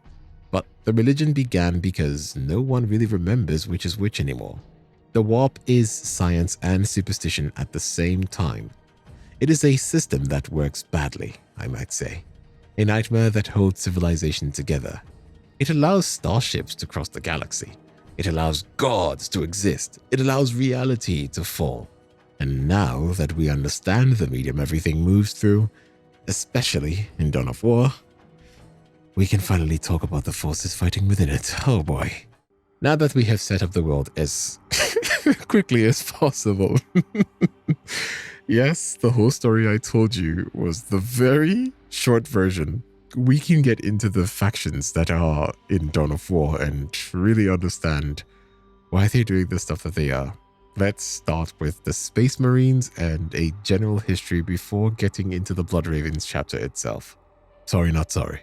So, you remember how humanity became disconnected because warp travel became unreliable, leading to this time called the Age of Strife, yeah? Well, that's when the Emperor decided to finally come forward and unite humanity. So he built super soldiers called Thunder Warriors. But these guys weren't very stable or reliable for that matter. But they were very effective, so the Emperor had to keep working on the formula for creating the perfect fighting machine. Learning from this whole experience, the Emperor began to create a more controlled project beneath the Imperial Palace. Using genetic science and his own command over every discipline there ever was, he created the Primarchs. These guys were designed to be commanders. Using genetic material derived from the Primarchs, the Emperor created the Adeptus Astartes, the Space Marines that all Warhammer edits would be incomplete without. Unlike the Thunder Warriors, the Space Marines were implanted as children, and their bodies developed alongside their enhancements, and this made them much more reliable. One of the most important aspects of these Marines was the gene seed. This material carried the genetic legacy of a Space Marine's lineage and was carefully preserved and recovered from fallen Marines. This will become more important later on when the Marines get split up into chapters, as chapters could replenish their numbers from the gene seed pretty quickly, and so the gene seed stability became a defining concern for each legion. Another critical component was the black carapace, which allowed direct neutral connection between a Space Marine and their power armor. This made armor movement intuitive rather than restrictive, and made them that much more effective and glorious. During the Great Crusade, even though Space Marine numbers relative to the scale of the galaxy were relatively small, their impact was a monstrosity. A few hundred Marines could secure an entire world. Entire legions could conveniently rearrange or erase entire civilizations. As you already understand, this concentration of power into legions became a problem during the whole Horus thing, so they decided to break the legions into chapters of roughly 1,000 Marines each. Each chapter became autonomous, operating independently rather than as part of a massive standing army. This structure has remained unchanged for the past 10,000 years, and it is what we see in Dawn of War as well. Recruitment practices vary by chapter, but most select candidates from harsh environments where survival requires them to be tough, as that is going to be the case with the kind of training these guys go through. Many of them die, and the ones who survive are never the same. Over time, chapters developed different cultures, traditions, and operational methods. Some follow the Codex Astartes closely. This was something Gilliman developed when he split them all up as something to guide them. Others chose to be more chill about it, some engage heavily with imperial religion, and others like to keep their distance from it. By the time we see one of these chapters, which has its own history, just by the way, these guys are more of mechanisms for containment for all the stuff that has been going on since forever. They are deployed to hold collapsing fronts, suppress emerging threats, and respond to crises that conventional Imperial forces cannot manage on their own. Some of these histories I keep talking about are well documented, while others are not. By the time we get to Dawn of War, the Space Marines are more like a vast collection of isolated warrior cultures and less like a single institution, each with its own past, each with its own version of the truth, and one of those chapters is the Blood Ravens, and their essential perspective through which we experience Dawn of War. Out of all the chapters, the Blood Ravens are regarded as one of the more unusual ones. They are loyal, they are effective, but they are also closely observed by the Imperium. Unlike most chapters, the Blood Ravens don't have a reliable record of their own founding. Their official archives start out of nowhere in the early years of the 37th millennium. Everything before that is missing. No Primarch is named, and no Parent Legion is confirmed. Even though the lore doesn't confirm or deny anything, you could argue that they are a loyalist successor chapter to the traitor legion called the Thousand Sons, because they share traits like a high number of psychers, similar pre-heresy heraldry, and because they have a similar insignia of a raven and the motto of knowledge is power. But even so, Games Workshop has never confirmed its exact origins, leaving fans to argue amongst themselves. Fragments of their origins exist, just enough to confirm that the chapter did exist earlier, but not enough to explain anything more. This absence is not treated lightly within the chapter and defines them. The Blood Ravens spend a lot of time and resources on the collection and preservation of knowledge. This includes military records, historical data, Xenos artifacts, and materials that are considered esoteric by Imperial standards. They justify this focus with a simple belief: knowledge is power. To support this doctrine, the chapter maintains a much larger librarius than what you would typically find for other chapters. Librarians are central in planning, command, and long-term strategy. Psychic divination is a regular thing to assess threats before they fully emerge. This culture has drawn a fair bit of criticism from other parts of the Imperium. Other Imperial commanders have questioned the methods that the Blood Ravens use, particularly their tendency to try to delay engagement while gathering intelligence, and their ability to anticipate enemy movements and gain advantage has led to accusations of sorcery as well. The Inquisition has kept a close eye on the chapter more than once, suspecting them of hoarding ancient and forbidden relics, but they haven't really been conclusively able to find or prove anything.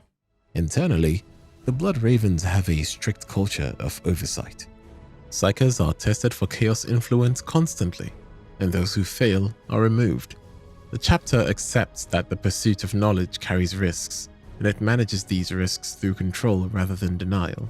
Their structure reflects this philosophy. Librarians are often granted dual command authority. Some have served as both battlefield commanders and strategic planners. Councils exist outside of the traditional chain of command, and these are made up of senior officers and experienced psykers. These guys are tasked with ensuring that the chapter continues to be loyal to the Imperium. But still, despite being structured this way, they have still had to deal with a bunch of problems. Over the centuries, the Blood Ravens have suffered a lot. Campaigns have ended in catastrophic attrition. Entire companies have vanished. On more than one occasion, trusted librarians have fallen to chaos, forcing the chapter to purge its own ranks. The Blood Ravens lost their home world of Aurelia, where they were stationed, in the late 40th millennium. It was consumed by a warp storm triggered by a great unclean one named Ulka, which was a greater demon of Nurgle, and this caused massive corruption of the planet. Even though the chapter master of the time and his chief librarian managed to fight the demon and seal it within the ruins of the fortress monastery, the damage to the planet was too much. So the planet was dragged into the warp, and this caused the Blood Ravens to become a fleet-based chapter. Now, they draw their recruits from worlds with a high incidence of psychic potential. This has reinforced their tendencies instead of changing them. But despite all this bad stuff that has happened to them, in true Space Marine fashion, the chapter has endured. By the late 41st millennium, the Blood Ravens were severely depleted, fragmented across multiple campaigns, and under increased scrutiny. It is during this period that Gabriel Angelos rises to prominence in the chapter. Speaking of Angelos, who is this guy and where did he come from? Gabriel was born on the imperial world of Syrric, a planet that was later subjected to exterminatus. He was the son of Esmond Angelos, who also happened to be a veteran of the Imperial Guard. Gabriel's mother died during childbirth, leaving him to be raised by his father alone. When he was younger, Gabriel formed a close friendship with another Syrric native called Isidore Akaios. The two would become very close and would join the Blood Ravens together. This bond would later define important events in the chapter's history, including stuff that happens in Dawn of War 1.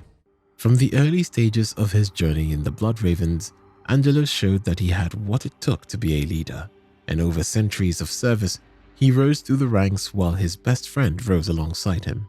Isidore Akaios trained within the chapter's librarium and ultimately became a librarian. Gabriel's service earned him his promotion to captain of the Third Company, and he also received the title of Commander of the Watch. After his promotion, he returned to Syrric to oversee the chapter's blood trials, the ceremonial selection process for new recruits. During these trials, he detected signs he believed indicated chaos and corruption among the initiates. You already understand how the Imperium is about that kind of stuff. So, he contacts the Holy Inquisition. Months later, an Imperial force arrives accompanied by the Ordo Malleus, which is a detachment of Grey Knights. Blood Ravens elements on top and Imperial stormtroopers on the side. Their investigation showed that there was no direct chaos worship, but the Inquisition identified widespread cultural and ideological deviation from the Imperial truth across Syrric. These included, it was an all-around erosion of Imperial orthodoxy. So, a cleansing operation was ordered, and during the operation, Angelos ordered a squad to find his father, Esmond Angelos. It has been a while since Esmond's retirement from the Imperial Guard, and Gabriel wanted to extract his father from the planet before it was destroyed. However, he found out that Esmond was among the instigators of the Syrric Rebellion. Esmond expressed his hate for the Imperium, for taking his son and transforming him into what he has become, and he condemns the things that Astartes do as butchery in the name of the Emperor. Esmond declares that Gabriel should have died alongside his mother all those years ago, rather than become a space marine. So Gabriel has no choice but to execute his father, and the planet is then subjected to exterminatus. This is the stuff that Gabriel carries around in his head as he makes his way to the operation in which we experience the first dawn of war. Despite the destruction of his world, Angelos continues his service during the Blood Ravens campaign on Tartarus, and that's exactly why the fans love this guy. The planet was under invasion by Orc forces, which meant that the Imperial civilians had to be evacuated. At the same time, elements of the Alpha Legion under the command of Chaos Lord Baal were secretly operating on the planet as well. The Alpha Legion wanted to uncover the ancient artifact called the Maledictum, using the Orcs as a distraction. Baal had a lieutenant, the sorcerer Sindri Mir, and this guy deliberately allowed Blood Ravens librarian Isidore Akaios, Angelos' childhood friend, to be tempted by the Maledictum. The artifact promised immense power to help the chapter, and this is what gradually corrupted Isidore and led him to betray his brothers. Gabriel now had to confront his former ally and eventually execute him after overpowering him in single combat. Both his father and now his brother have fallen because of their rejection of Imperial doctrine, and this really changes Angelo and makes him truly commit to the task of preventing further corruption within his chapter. After this, he kills Chaos Lord Baal, and in the final assault, he finds that Sindri Mir, the Chaos Sorcerer, was also playing his lord. He had used the distraction to ascend into a Demon Prince of Chaos Undivided, basically an even bigger bad guy. The Elder of Craftworld Biltan tried to seal the Demon Prince back into the Maledictum, and this led to a fight between the Elder and the Blood Ravens. The Blood Ravens destroyed Biltan's avatar of Cain and refused to back down. Inquisitor Mordecai Toth gives Gabriel the Warhammer Godsplitter, a glorious sledgehammer that was forged from fragments of the avatar's weapon, and it has a lot of psychic power. Angelos beats Sindri Mir using his new weapon and then proceeds to destroy the Maledictum, but this releases the greater demon of Khorne that had been imprisoned in the stone in the war long ago. The planet is then surrounded by warp storms nearly trapping the Blood Ravens, and Angelos gets his men out, swearing that he will hunt down and destroy this evil that he has helped unleash.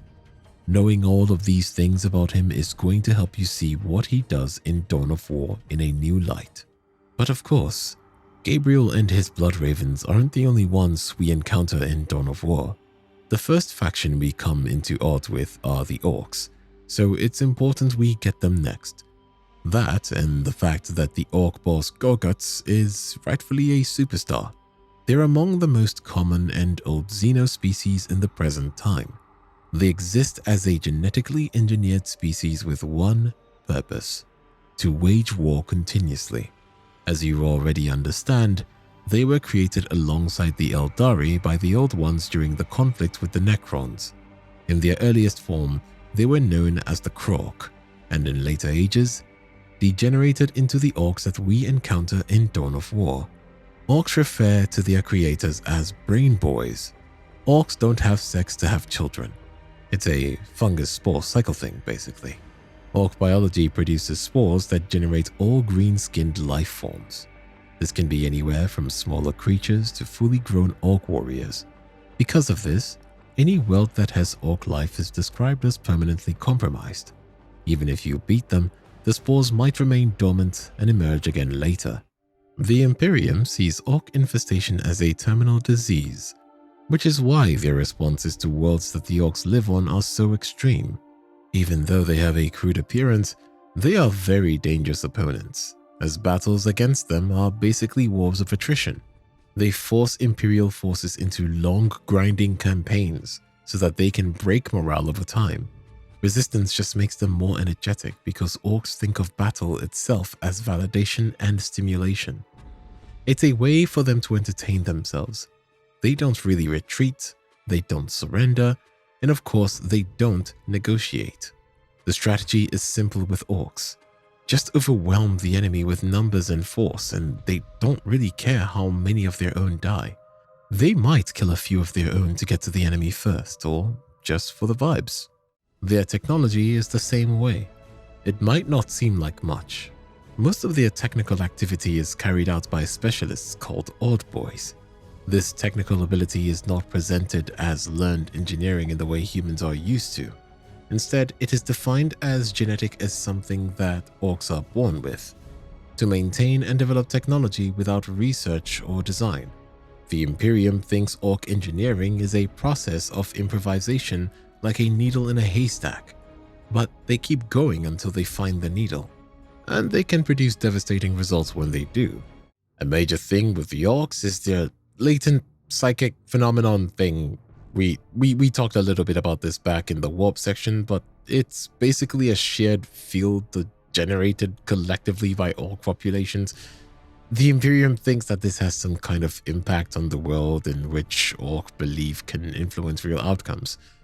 If enough orcs believe something will work a certain way, that belief can make their machinery and weapons more effective than would be possible. How's that for Unga Bunga?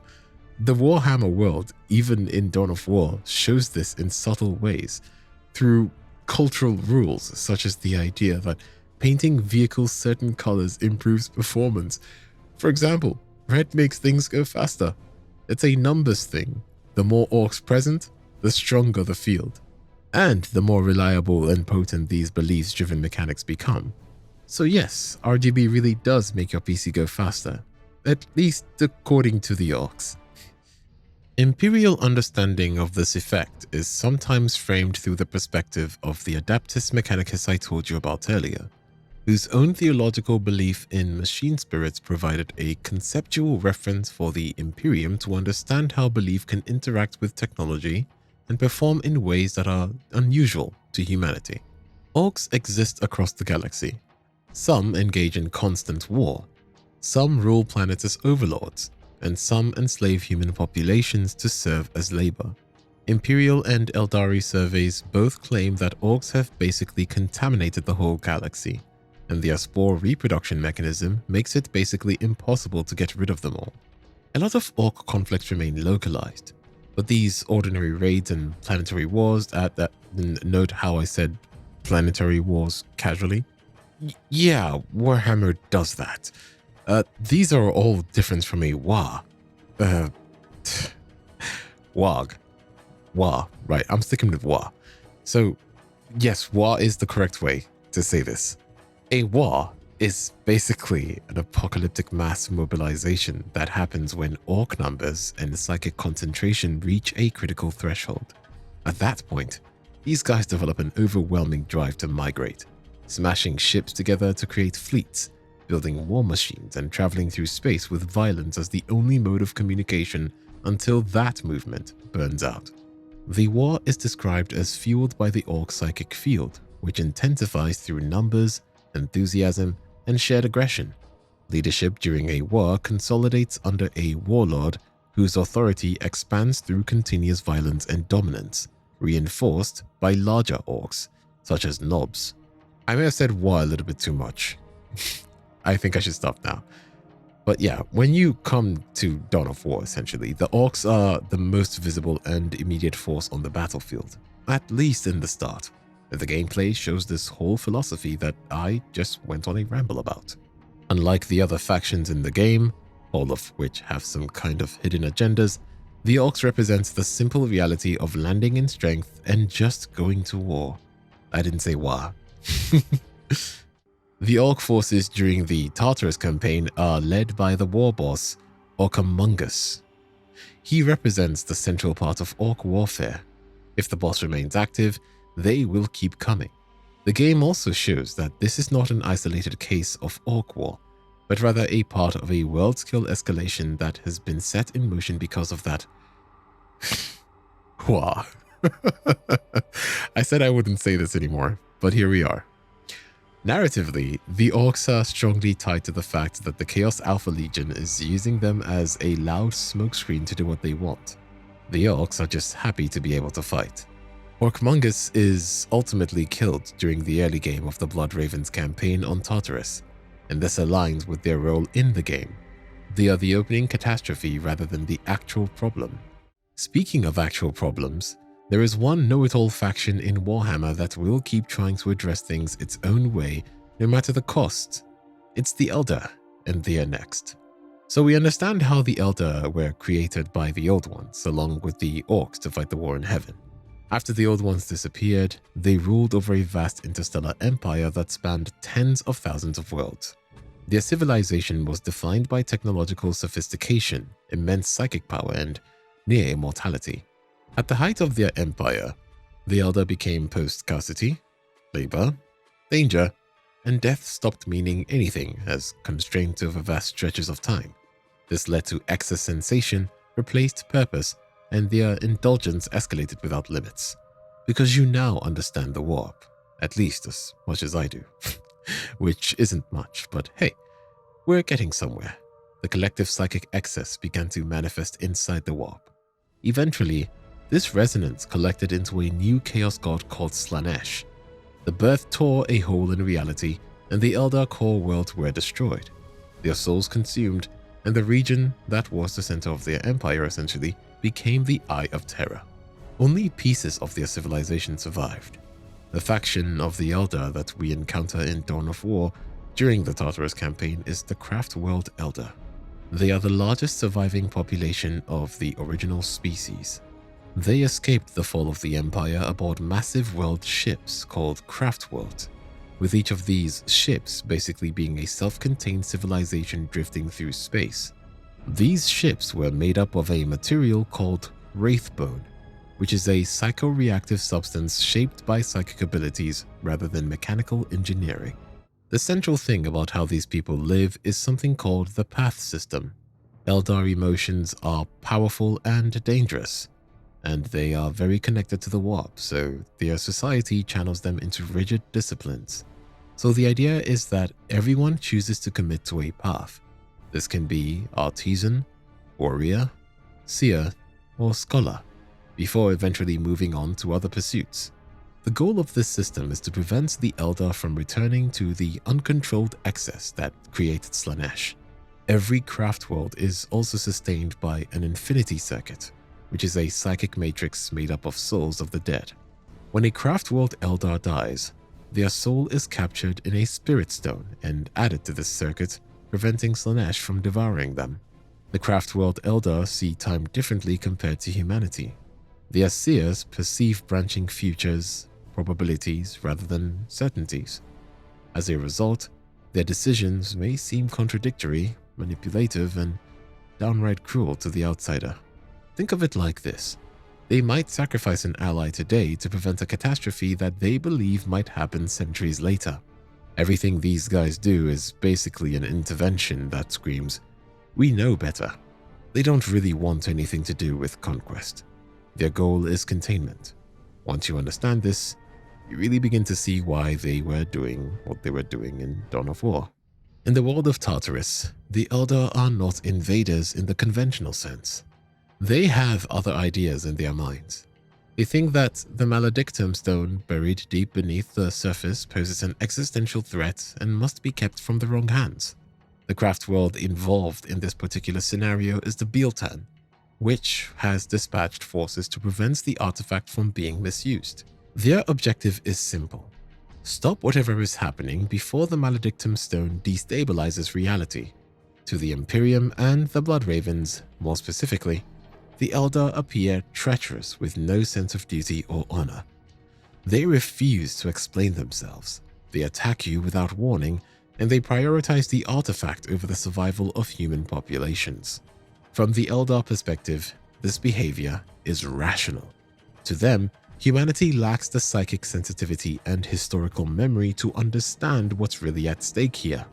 The most notable Eldar intervention happens late in Tartarus' campaign, where they try to contain the Maledictum and prevents the emergence of a greater chaos entity. Despite being temporarily aligned with the Blood Ravens, their communications break down, and the Space Marine chapter is committed to purging chaos through direct attack. They don't understand all these elder warnings about containment. This results in the destruction of the avatar of Cain, the physical manifestation of the elder war god, awakened only in times of extreme necessity. Even though this is a big boss for the elder, they continue in their efforts towards containment until chaos is apparently neutralized. Even though the immediate threat was stopped, the elder foresaw what would happen, which meant that the maledictum's influence was not erased, and a greater demon did escape containment. There is another elder faction that players will encounter in one of the expansions of the first Dawn of War. In Soulstorm, the Dark Elder or Drukhari represent a different elder survival path from their initial civilizational collapse. Unlike the Craftworlders, they did not run or embrace restraint. They basically survived the fall within Komorra, a vast city hidden deep within the webway, the path created by the ones to travel without the negative effects of the warp. Because it exists outside of real space and the warp, the problems that were caused by Slanesh's birth didn't do anything here. But this survival came at a cost.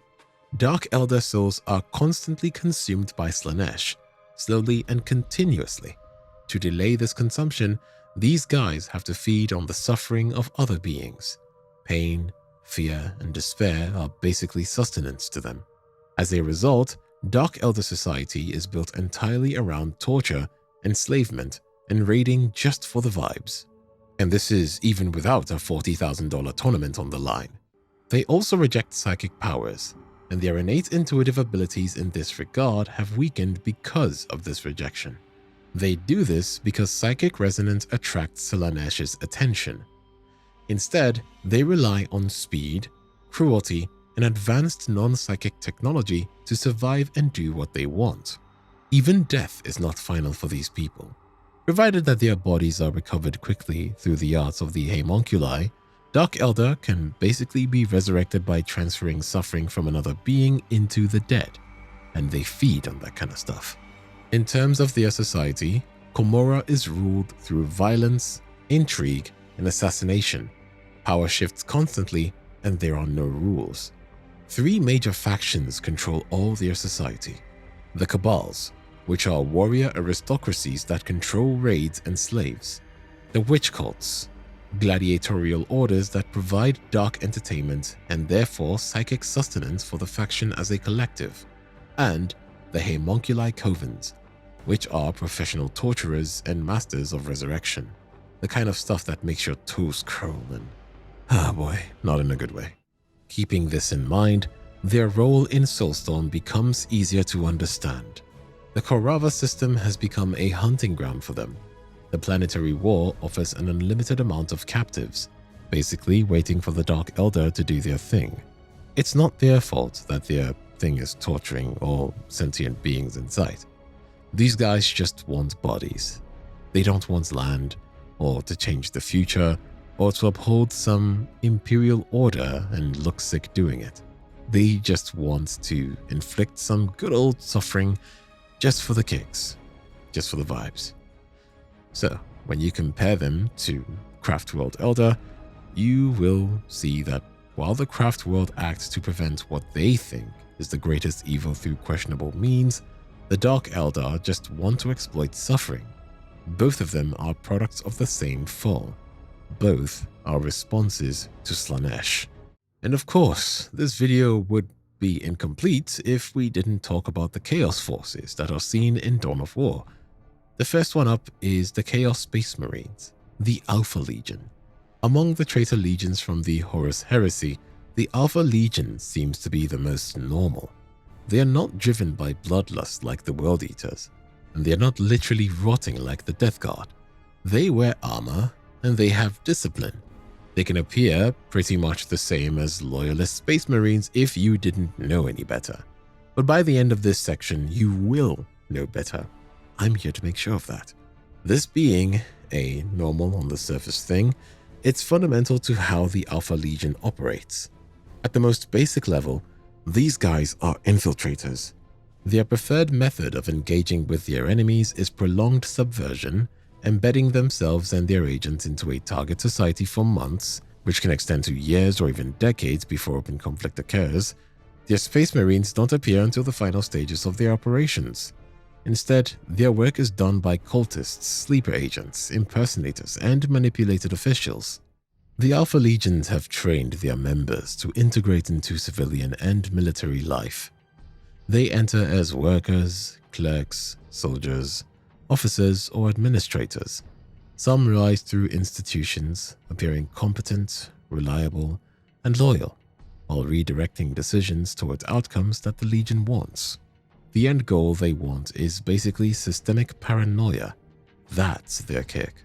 By the time the Alpha Legion actually appears, the target world has already started to collapse on the inside.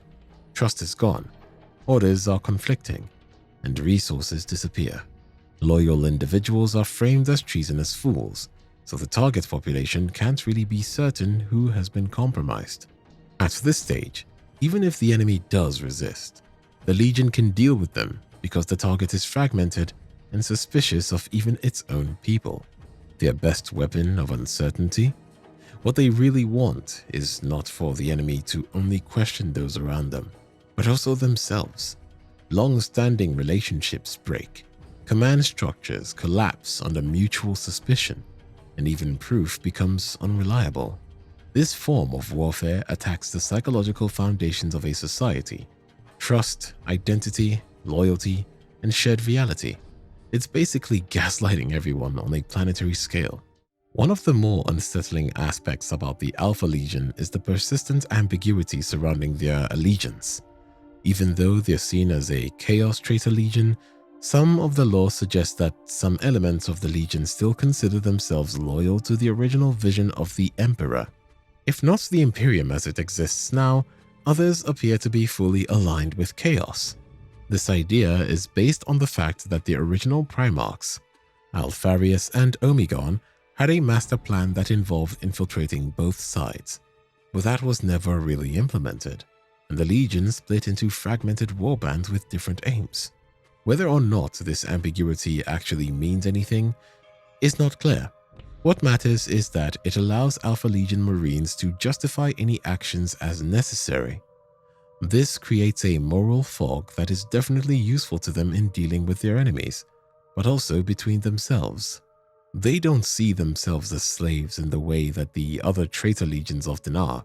Instead, these guys operate under a framework of institutional belief, using chaos when it is useful and discarding it at other times, all while maintaining their original language of duty and higher purpose. Or maybe that's just the Chaos Power's way of getting inside their heads, letting them believe that they are autonomous when they really aren't. Who knows?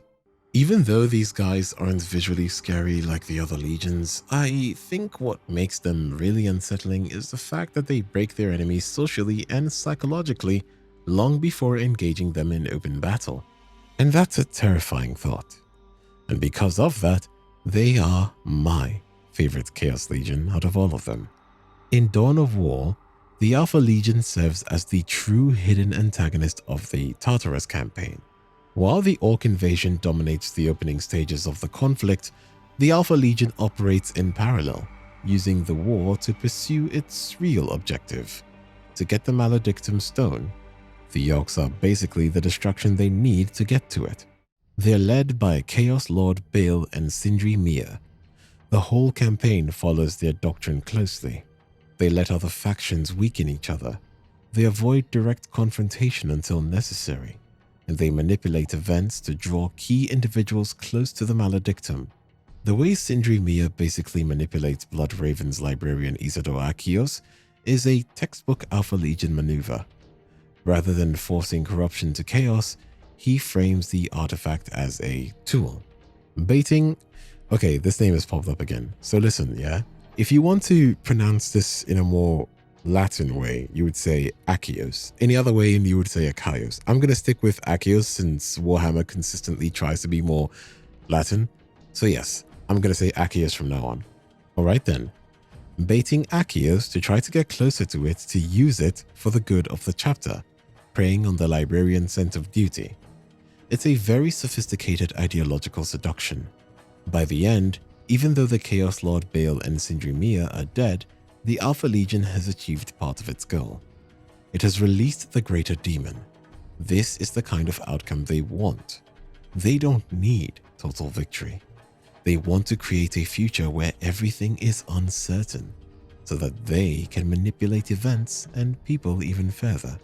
By the time of the Winter Assault, players experience another Chaos Legion called the World Eaters. These guys represent chaos in its most direct and uncompromising form. Where other traitor legions use subversion, ideology, decay, or manipulation, these Marines exist for a single purpose: slaughter. To them, conquering, building an empire, administering worlds, they're all secondary concerns. All they want to do is annihilate. You can't miss a World Eater. Towering figures in armor soaked in all kinds of gore, complete with trophies of those they have killed. No hesitation, no withdrawal, no adaptation, only advancement at all costs. At the core of the identity of each member of the World Eaters is the Butcher's Nails, which is a cybernetic implant driven into the brain of each warrior. These devices are meant to strip away rationality, empathy, and emotional regulation. This causes these Marines to be in a state of constant agony, mental and physical pain that never really goes away. The only relief they can get comes from violence and bloodshed. Even that is temporary. Once the battle ends, this pain returns immediately. It drives them to seek new prey, and it creates a loop of endless violence, slaughter, relief, suffering again, and repeat. Over time, as you can expect, this erases any trace of humanity. Though they still have the original physical form, these guys are just engines of rage, shaped into weapons that can't be turned off. The World Eaters serve Khorne, the chaos god of blood and slaughter.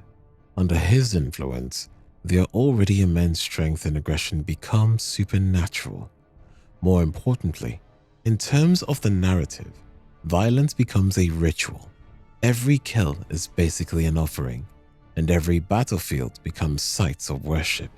Khorne demands blood, so the World Eaters' entire existence is structured around one-upping each other's previous acts of violence, escalating the scale and intensity of their massacres in an endless spiral. In sharp contrast to the Alpha Legion, who thrive in creating uncertainty, the terror of the World Eaters lies in certainty. They will come. They will charge. They will not stop. Pain and fear have no value against them. It's just an endless onslaught of violence with no consideration for loss. And that is what makes them dangerous.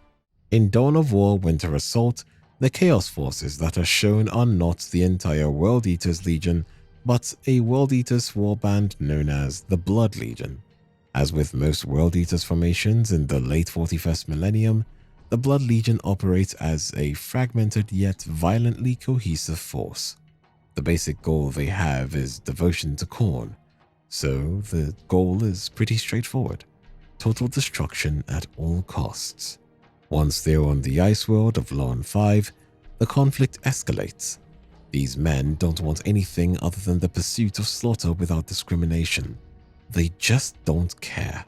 Even though they're tactically very inefficient, the approach is still effective, forcing all the factions into constant defensive postures, collapsing any sort of long-term planning and overwhelming already strained forces. In terms of the narrative, the Blood Legion represents chaos that is stripped of all complexity. After the deception and manipulation of the Alpha Legion, Winter Assault shows chaos as a completely opposite force.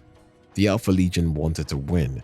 These guys just wanted to make sure no one else did, regardless of whatever happened to them. And then finally, in Dawn of War Soulstorm, we face the Black Legion. People don't really talk about the Black Legion as much as the other traitor legions. It's because its ranks are drawn from every other traitor legion, and they work together.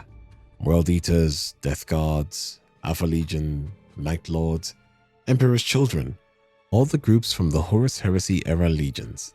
Because of this, The Black Legion does not represent a single philosophy or method of war. Because there is no single pattern that their enemies can anticipate, they are difficult to counter. A Black Legion invasion is defined by overlap. Plagues advance alongside berserk attacks. Terror tactics operate within already destabilized populations, and infiltration continues even as open warfare consumes the front line of the enemy. In Soulstorm, Chaos uses the Black Legion as one of the several major powers competing for control in the Korava system. This reflects the late 41st millennium reality of chaos, persistent and adaptive, rather than trying to make one bad thing happen. This drives the narrative towards the idea that chaos has moved beyond what it was during the base game and moved into ongoing territorial contention through multiple modes of war. Chaos is just there. We've talked about many powerful factions over the course of this video, but one is still missing, arguably the most important in terms of conquest, and one that doesn't seem obvious at first. In the world of Warhammer, the Astra Militarum, still called the Imperial Guard by most people, is the standing army of the Imperium of Man. Billions of soldiers raised from 1,000,000 worlds, deployed into every major war that the Imperium fights, and expected to hold their ground against everything that the galaxy can throw at them. Long columns of battle tanks, glorious artillery, and endless ranks of infantry charging through a sea of death. The image is familiar because it is one of the defining images of the setting. These guys are formidable because of their numbers. The Imperium can basically replace them at zero cost, layer after layer of just absolute carnage. The line advances or it collapses. There is no middle ground. If the line breaks, another is built behind it, with different men from different worlds who had never known any of the men from the last line until they stepped over their bodies to continue the advance. Attrition and huge numbers are the name of the game. The Imperium basically throws these guys into wars that are meant to kill super soldiers. What can regular men do? Quite a lot. The Space Marines take most of the glory, but really, the Guards are the Imperium's actual military power. Just a regular guy with basic armor and a lasgun deployed against orcs. Warp entities, Chaos Space Marines, enemies that can rip him apart like he's not even there. And still, he is expected to hold the line. Two things matter in this faction: discipline and firepower. Infantry platoons fight under officers who keep them disciplined and moving forward. And behind this structure is the commissariat. His job is enforcement. Any men who turn away from the field of battle are to be shot. It's an army built around obedience. Supporting these endless lines of infantry are the war machines, battle tanks, artillery pieces, and gunships. These machines are like the rest of the Guard, rely on sheer numbers and brute force rather than cutting-edge technology. The Imperium doesn't care how many are lost. Anything in the Astra Militarum can be replaced. The Guard's scale has a reason. The Imperium is basically a civilization held together by fear and a constant war, and a pile of bureaucratic officials to top it all off. You remember I told you about the tithe that the worlds pay to the Administratum? The Guard takes the soldiers to keep their ranks full. Every world maintains a Planetary Defense Force or PDF to keep the local order. When the Imperium needs troops, it draws from these PDFs. It could be the best men the world has to offer, or just regular people through conscription, or even prisoners that are shipped with one uniform each to die on the front line. The method really depends on the world and the planetary governor. All that matters to the Guards is meeting the quota. So the Guard is basically Frankenstein's monster. 1,000,000 cultures put together and forced into a single machine. The men carry different traditions, different dialects, and different rituals, but they all end up in the same troop holds, drilled together through the structure of the line. For most Guardsmen, it's pretty much impossible that they ever see their homeworld again. The Guard, much like the rest of the Imperium, exists in its current form because of the Horus Heresy. Though things were different in the Great Crusade era, they were part of the bigger Imperial army. Fleets were self-sufficient, troops, naval assets, air support, and everything required to conquer and hold territory. It was effective. It was also dangerous to the Imperium, at least. When the heresy began, entire human army groups turned along with the Space Marine legions. Whole forces could become traitors in a short period. After the whole Horus thing, the Imperial changed the structure so that no single commander could hold that much power ever again. The Guard was split into the Imperial Navy, and the Imperial Guard regiments were divided by role: infantry, armor, and artillery, with limited combined arms ability inside a single unit. The whole design was built around one goal: the idea that even if one part somehow turned, it would struggle to function on its own. This is paranoia at its peak. A member's life is pretty standard. He's issued flak armor, a lasgun, and a standard kit, along with good old textbooks about devotion to the Imperium, like the Imperial Infantryman's uplifting primer. Faith and obedience are weaponized. They are loaded into Imperial Navy troop holds, crossing light years in godforsaken conditions. Drilling and training for months, they are intentionally grouped with men from different worlds. Officers are constantly on the lookout for any funny business. When they reach the war zone, it's the same image that I told you about earlier. Lines after lines of men dying until the enemy breaks, or until all men are dead. In Dawn of War, the Imperial Guard does something specific in terms of the narrative. It establishes the Imperium's baseline human reality. Space Marines are the heroes and executioners. Chaos is horror. Orcs are violence. Eldar are know-it-alls. And the Guardsmen are the reality of what war for an average person would look like in this world. Just trenches, armor columns, artillery, humans trying to survive. It makes everything else, like all the other factions, feel larger and more unfair, honestly, because unlike Space Marines who win all the glory, these guys are just numbers. These guys do a good deal of the killing and most of the dying. Ordinary men holding their lasguns, just trying to be steady with the knowledge that behind them is a commissar, and ahead of them is something that was never meant to be fought by a regular guy. Speaking of being misfits, there are none in Dawn of War that fits as nicely into that category as the Necrons. These guys are in the wrong era, and I am totally here for it. All the other factions we have talked about are products of their own times. The Imperium is a collapsing empire trying to hold itself together, also just constant violence. Chaos is the spiritual rot of reality, and the Eldar just consistently romanticize their golden age. The Necrons just woke up from their long nap. Remember how they went to sleep after the war in heaven?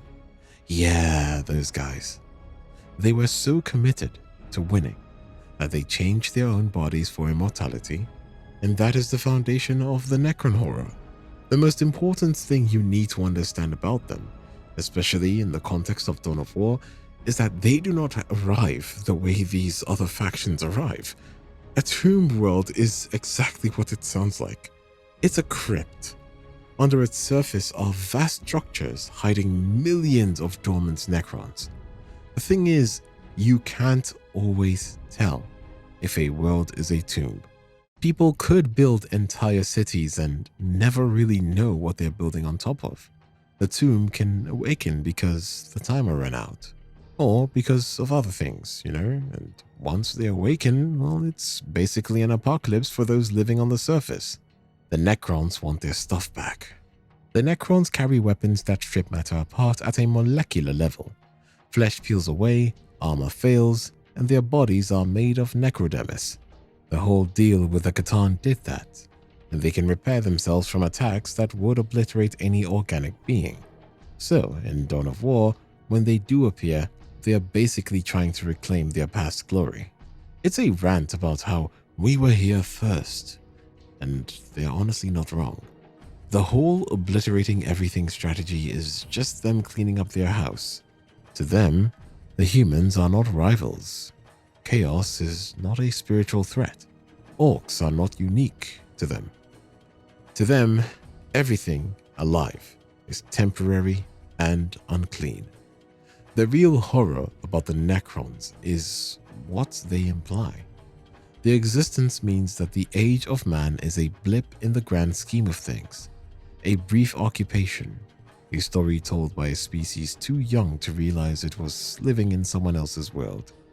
Sure, everybody else can be going about their whole fight for the galaxy story, but the Necrons just want to take back what they think belongs to them.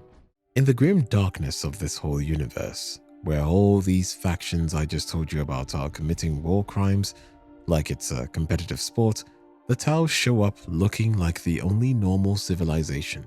But as you already know, that is hardly ever the case in Warhammer. Compared to everyone else in the world, the Tau seem benevolent. They talk about peace, they talk about diplomacy. They'll negotiate 100 ways from Sunday before they start shooting.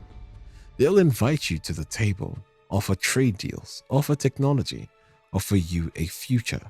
And if you say yes, you get absorbed into the Tau Empire. But this is too good to be true for Warhammer. Basically, the Tau are a coalition, like a collection of species. Think Covenant from Halo. They are the face, the empire and the machine that incorporates the other species under one banner.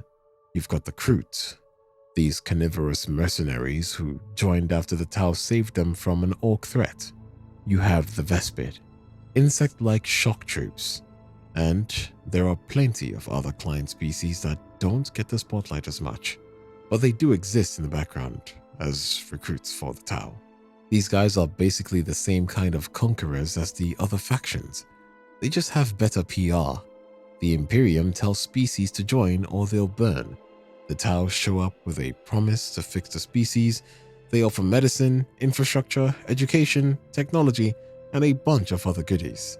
And most importantly, meaning the Tauva, which is a worldview derived from utilitarianism, that every action you take should do the most good for the most people. It's a powerful idea, and it allows the Tau to basically convince everyone who is part of it that they are free, while actively rearranging how these people live their daily lives and what they can and can't do. The Tau expansion model is ideological. They scout, then they send diplomats, called the Water Caste, silver tongues with infinite patience. They trade, build relationships, and they invite your leaders to see Tau worlds. And Tau worlds are designed to be persuasive. They make your world look like a medieval nightmare. If your species has been getting bullied, the Tau offer you something that feels like salvation. And what really makes this whole thing effective is that they are willing to play the long game. They'll trade with you for generations if that is what it takes. They'll normalize themselves into your culture until you stop seeing them as invaders and start seeing them as neighbors. And then one day, the people realize that their kids grew up with Tau friends, Tau tech, Tau ideas. The Imperium's propaganda starts sounding like it was written by a collection of lunatics, which they probably were, honestly. But when a species refuses, that's when the gloves come off and the real guns come out. The Tau believe that their notion of the greater good is the only way that the galaxy survives, so if a species rejects it, they are choosing extinction, and they are responsible for correcting this error. It's basically a disciplinary exercise for these guys. Now, inside Tau society, the utopia gets weirder. They run a caste system: fire, earth, air, water, and above them all, the ethereals. The Tau fame the castes as specialization. Each caste is bred and trained for a role. Fire are soldiers. Earth are builders and scientists. Air are pilots.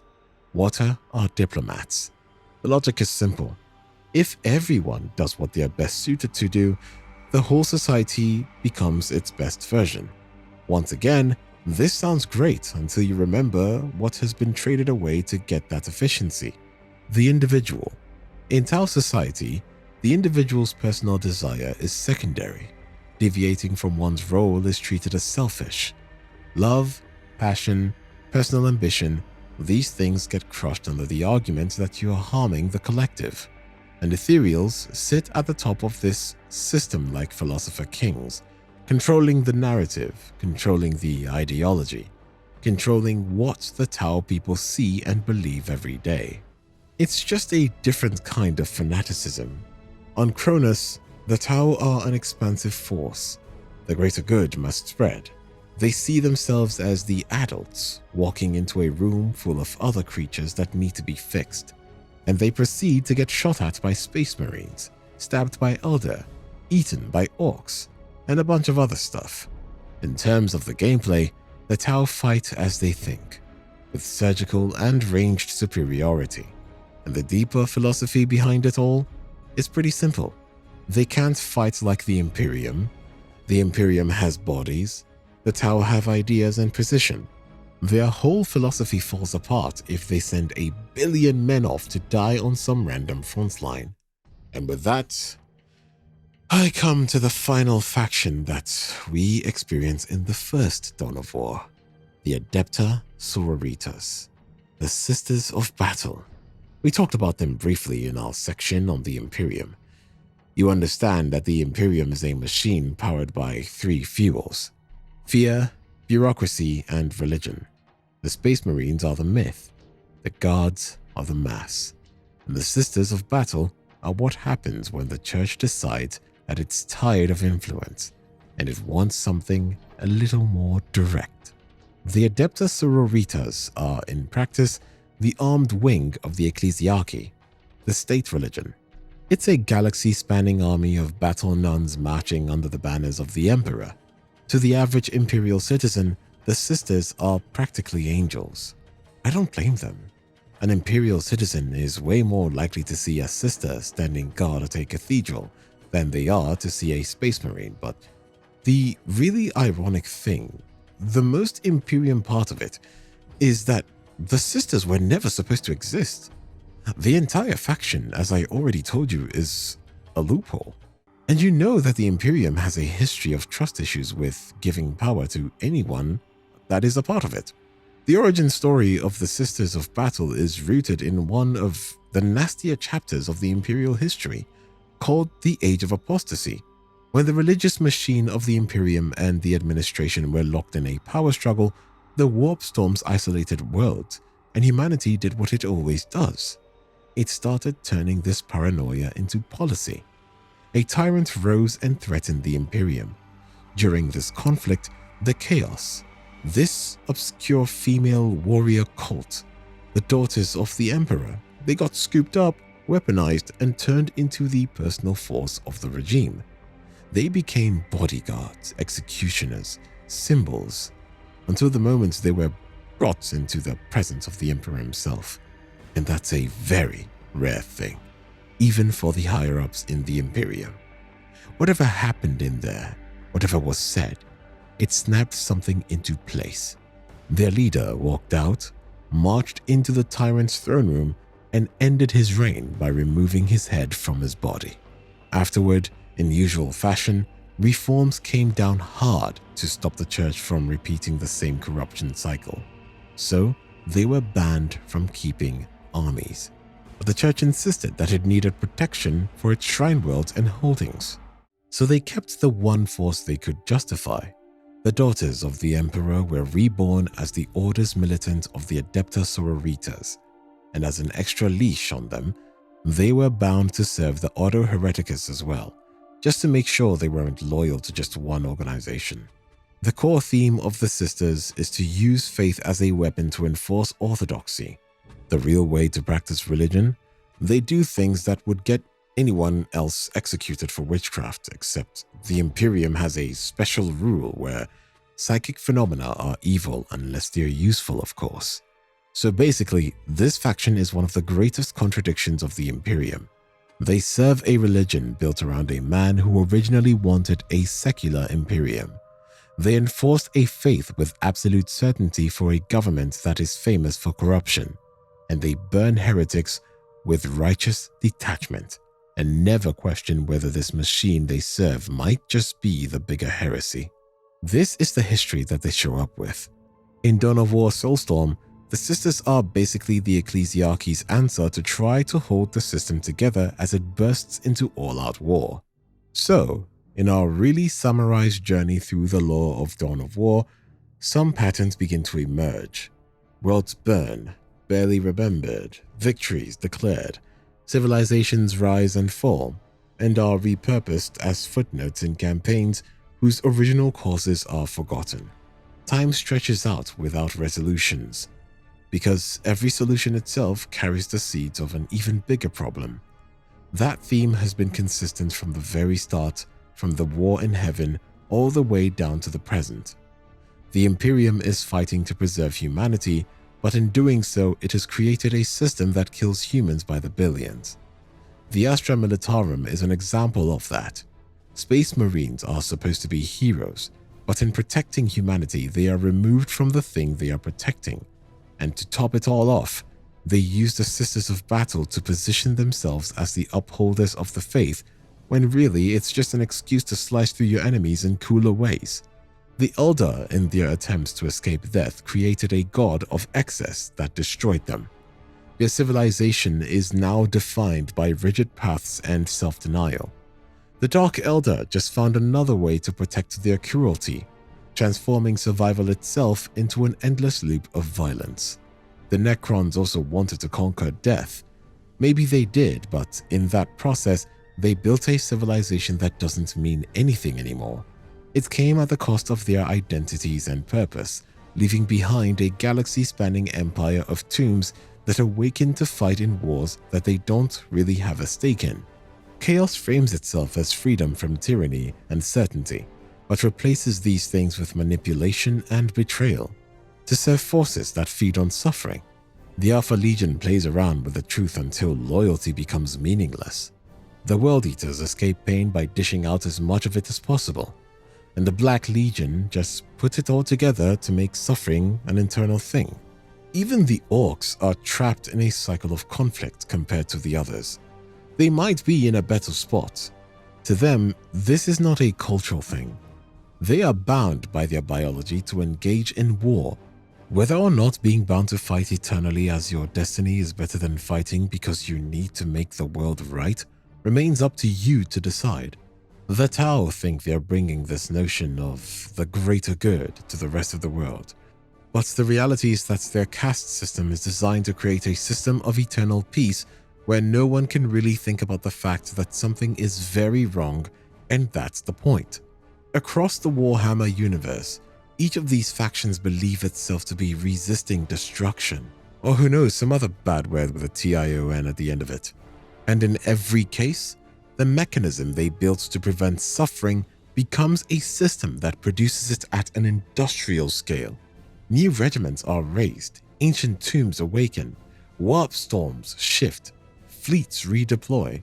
Somewhere, a world just like the ones we see in Dawn of War burns without ever being remembered. Of course, no video on this channel would be complete if we didn't talk about how the game was developed and some of the details that you might have missed in terms of the gameplay. Dawn of War changed real-time strategy games in a big way, one that is still relevant today. The studio developed the idea of sync kills. Before the Dawn of War, RTS combat was just made up of units hitting each other until one of their health bars ran out. Relic, the studio in charge of Warhammer, designed a different system. It is called State Machine. What it does is that it allows units to play a shared animation when an enemy unit is at low health. Like for example, a large unit might pick up a smaller one and crush it. But what I really think set Dawn of War apart was the introduction of the squad leader dynamic, something we see in many of the RTS games that followed. It's basically the use of the unit as a collective instead of making players control individual units. When you think of how easy this made things, it would have been really annoying to control 100 Marines all at once, especially on the greater difficulties. The game engine for the first Dawn of War was built by Relic using a heavily modified version of the Impossible Creatures engine. The original design was originally designed by Relic for their 2002 RTS game called Impossible Creatures, but to adapt the engine for the massive and fast-paced combat of Dawn of War, developers had to get rid of a lot of the original code. The team replaced the old code with a new, more reliable physics engine that would be capable of handling the more intense requirements of their new game. The game engine was also used to power all the expansions for the game as well. To get the Zealot's tone right, Relic hired a veteran voice actor, Scott Menil, who voices Lord Bale and Sindri Mia. He is well known for voice acting characters in a variety of works and is known for his range, as he voiced 4 different characters in Beast Wars. He's known for voicing high-energy characters too, and I'm sure that was useful when voicing the 2 villains in Dawn of War. He put a lot of effort into it, as he reportedly had to take breaks to avoid blowing out his vocal cords. The game design used a silhouette identification philosophy, where every unit was made with a 3-second rule in mind. This meant they made the units in such a way that they were big enough so that the players could tell which units they were, even at max zoomed out. The test for this was that they had to be able to tell within 3 seconds, hence the name. This is because the Space Marines backpacks are bigger than they appear in any other Warhammer media, as this sets them apart from the other units in the game. Dawn of War during its time got a lot of attention for its Havoc physics engine, which was to make the visuals pop and make the combat more realistic. RTS games that came before this used pre-scripted animations, while this engine allowed the game to show dynamic real-time ragdoll physics. This meant that corpses and debris were treated as physical objects that could interact with the environment. This was revolutionary for real-time strategy gaming back then. Just something so satisfying about seeing bodies fly everywhere as explosions go off. This engine was destined to run a Warhammer game. One of my favorite parts of the game was the soundtrack, which was composed by Jeremy Soule. He is known as the John Williams of gaming. He used an adaptive music design. This was an intentional design choice to help the music reflect the tension of the gameplay experience. During combat, the music becomes more intense and then shifts to more ambient tones when the player is exploring. Remind me why you're exploring in Warhammer again? The army painter in the game was a pioneering and ultimately risky feature. Developers weren't really sure if Games Workshop would allow players to mess around with the tightly controlled intellectual property, because Games Workshop has a history of strict rules around the representation of their tabletop chapters. The ability for players to paint the Space Marines and other units would mean that they could separate chapters and warbands, which was a taboo thing from the lore-heavy style of the previous games. Ironically, this became one of the most beloved features in the game because it brought the hobby side of tabletop gaming, like the assembling and painting of models, into the world of RTS gaming, something that gamers absolutely loved. It made players feel a sense of ownership as they could design their own unique looks for their armies. It went on to become one of the basic features of the titles that followed in the series. The studio banked everything on Dawn of War. After being acquired by THQ, Dawn of War was the commercial anchor for the publisher, and the success of the original title was what led to the creation of the expansions. The publishers also admit that the money they generated from the game led them to greenlight another iconic title in the RTS space, Company of Heroes. The development of that game was built on the foundations laid down by the first Dawn of War game. A lot of players make the mistakes of ignoring the blue bar.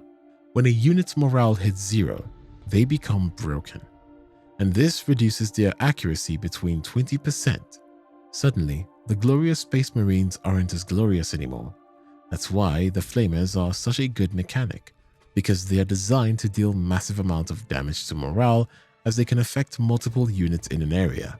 Keep that in mind for the next time you play. Speaking of playing, the next time you play on insane difficulty and go on a losing streak, know that it wasn't your fault. Instead of making the AI smarter, the game gives it substantial economic cheats, giving it more resources through a higher regeneration rate. This gives the enemy the ability to field a large number of units. That's how it spams you. This is what creates the faster game. Other than that, even on the insane difficulty, the AI is still dumb and predictable, and it will keep spamming the same unit until you give up. So it's best you attack early rather than play the long game, because the AI will just keep spamming you, and you won't be able to keep up. And this is the stuff you see and the Emperor you inherit in Dawn of War. A vast machine locked into survival mode. A million worlds held together by fear, faith, and habit, because stopping is unthinkable. Every institution exists to prevent the last catastrophe, even if it practically guarantees the next one. Every war is justified by precedent, every atrocity by necessity, and so the battles never really end. In the grim darkness of the far future, there is only war. And that's it, guys. If you loved this video, be sure to check out 2 hours of Space Marine 2 facts to fall asleep to on your screen. Click it, and I'll see you there. Good night.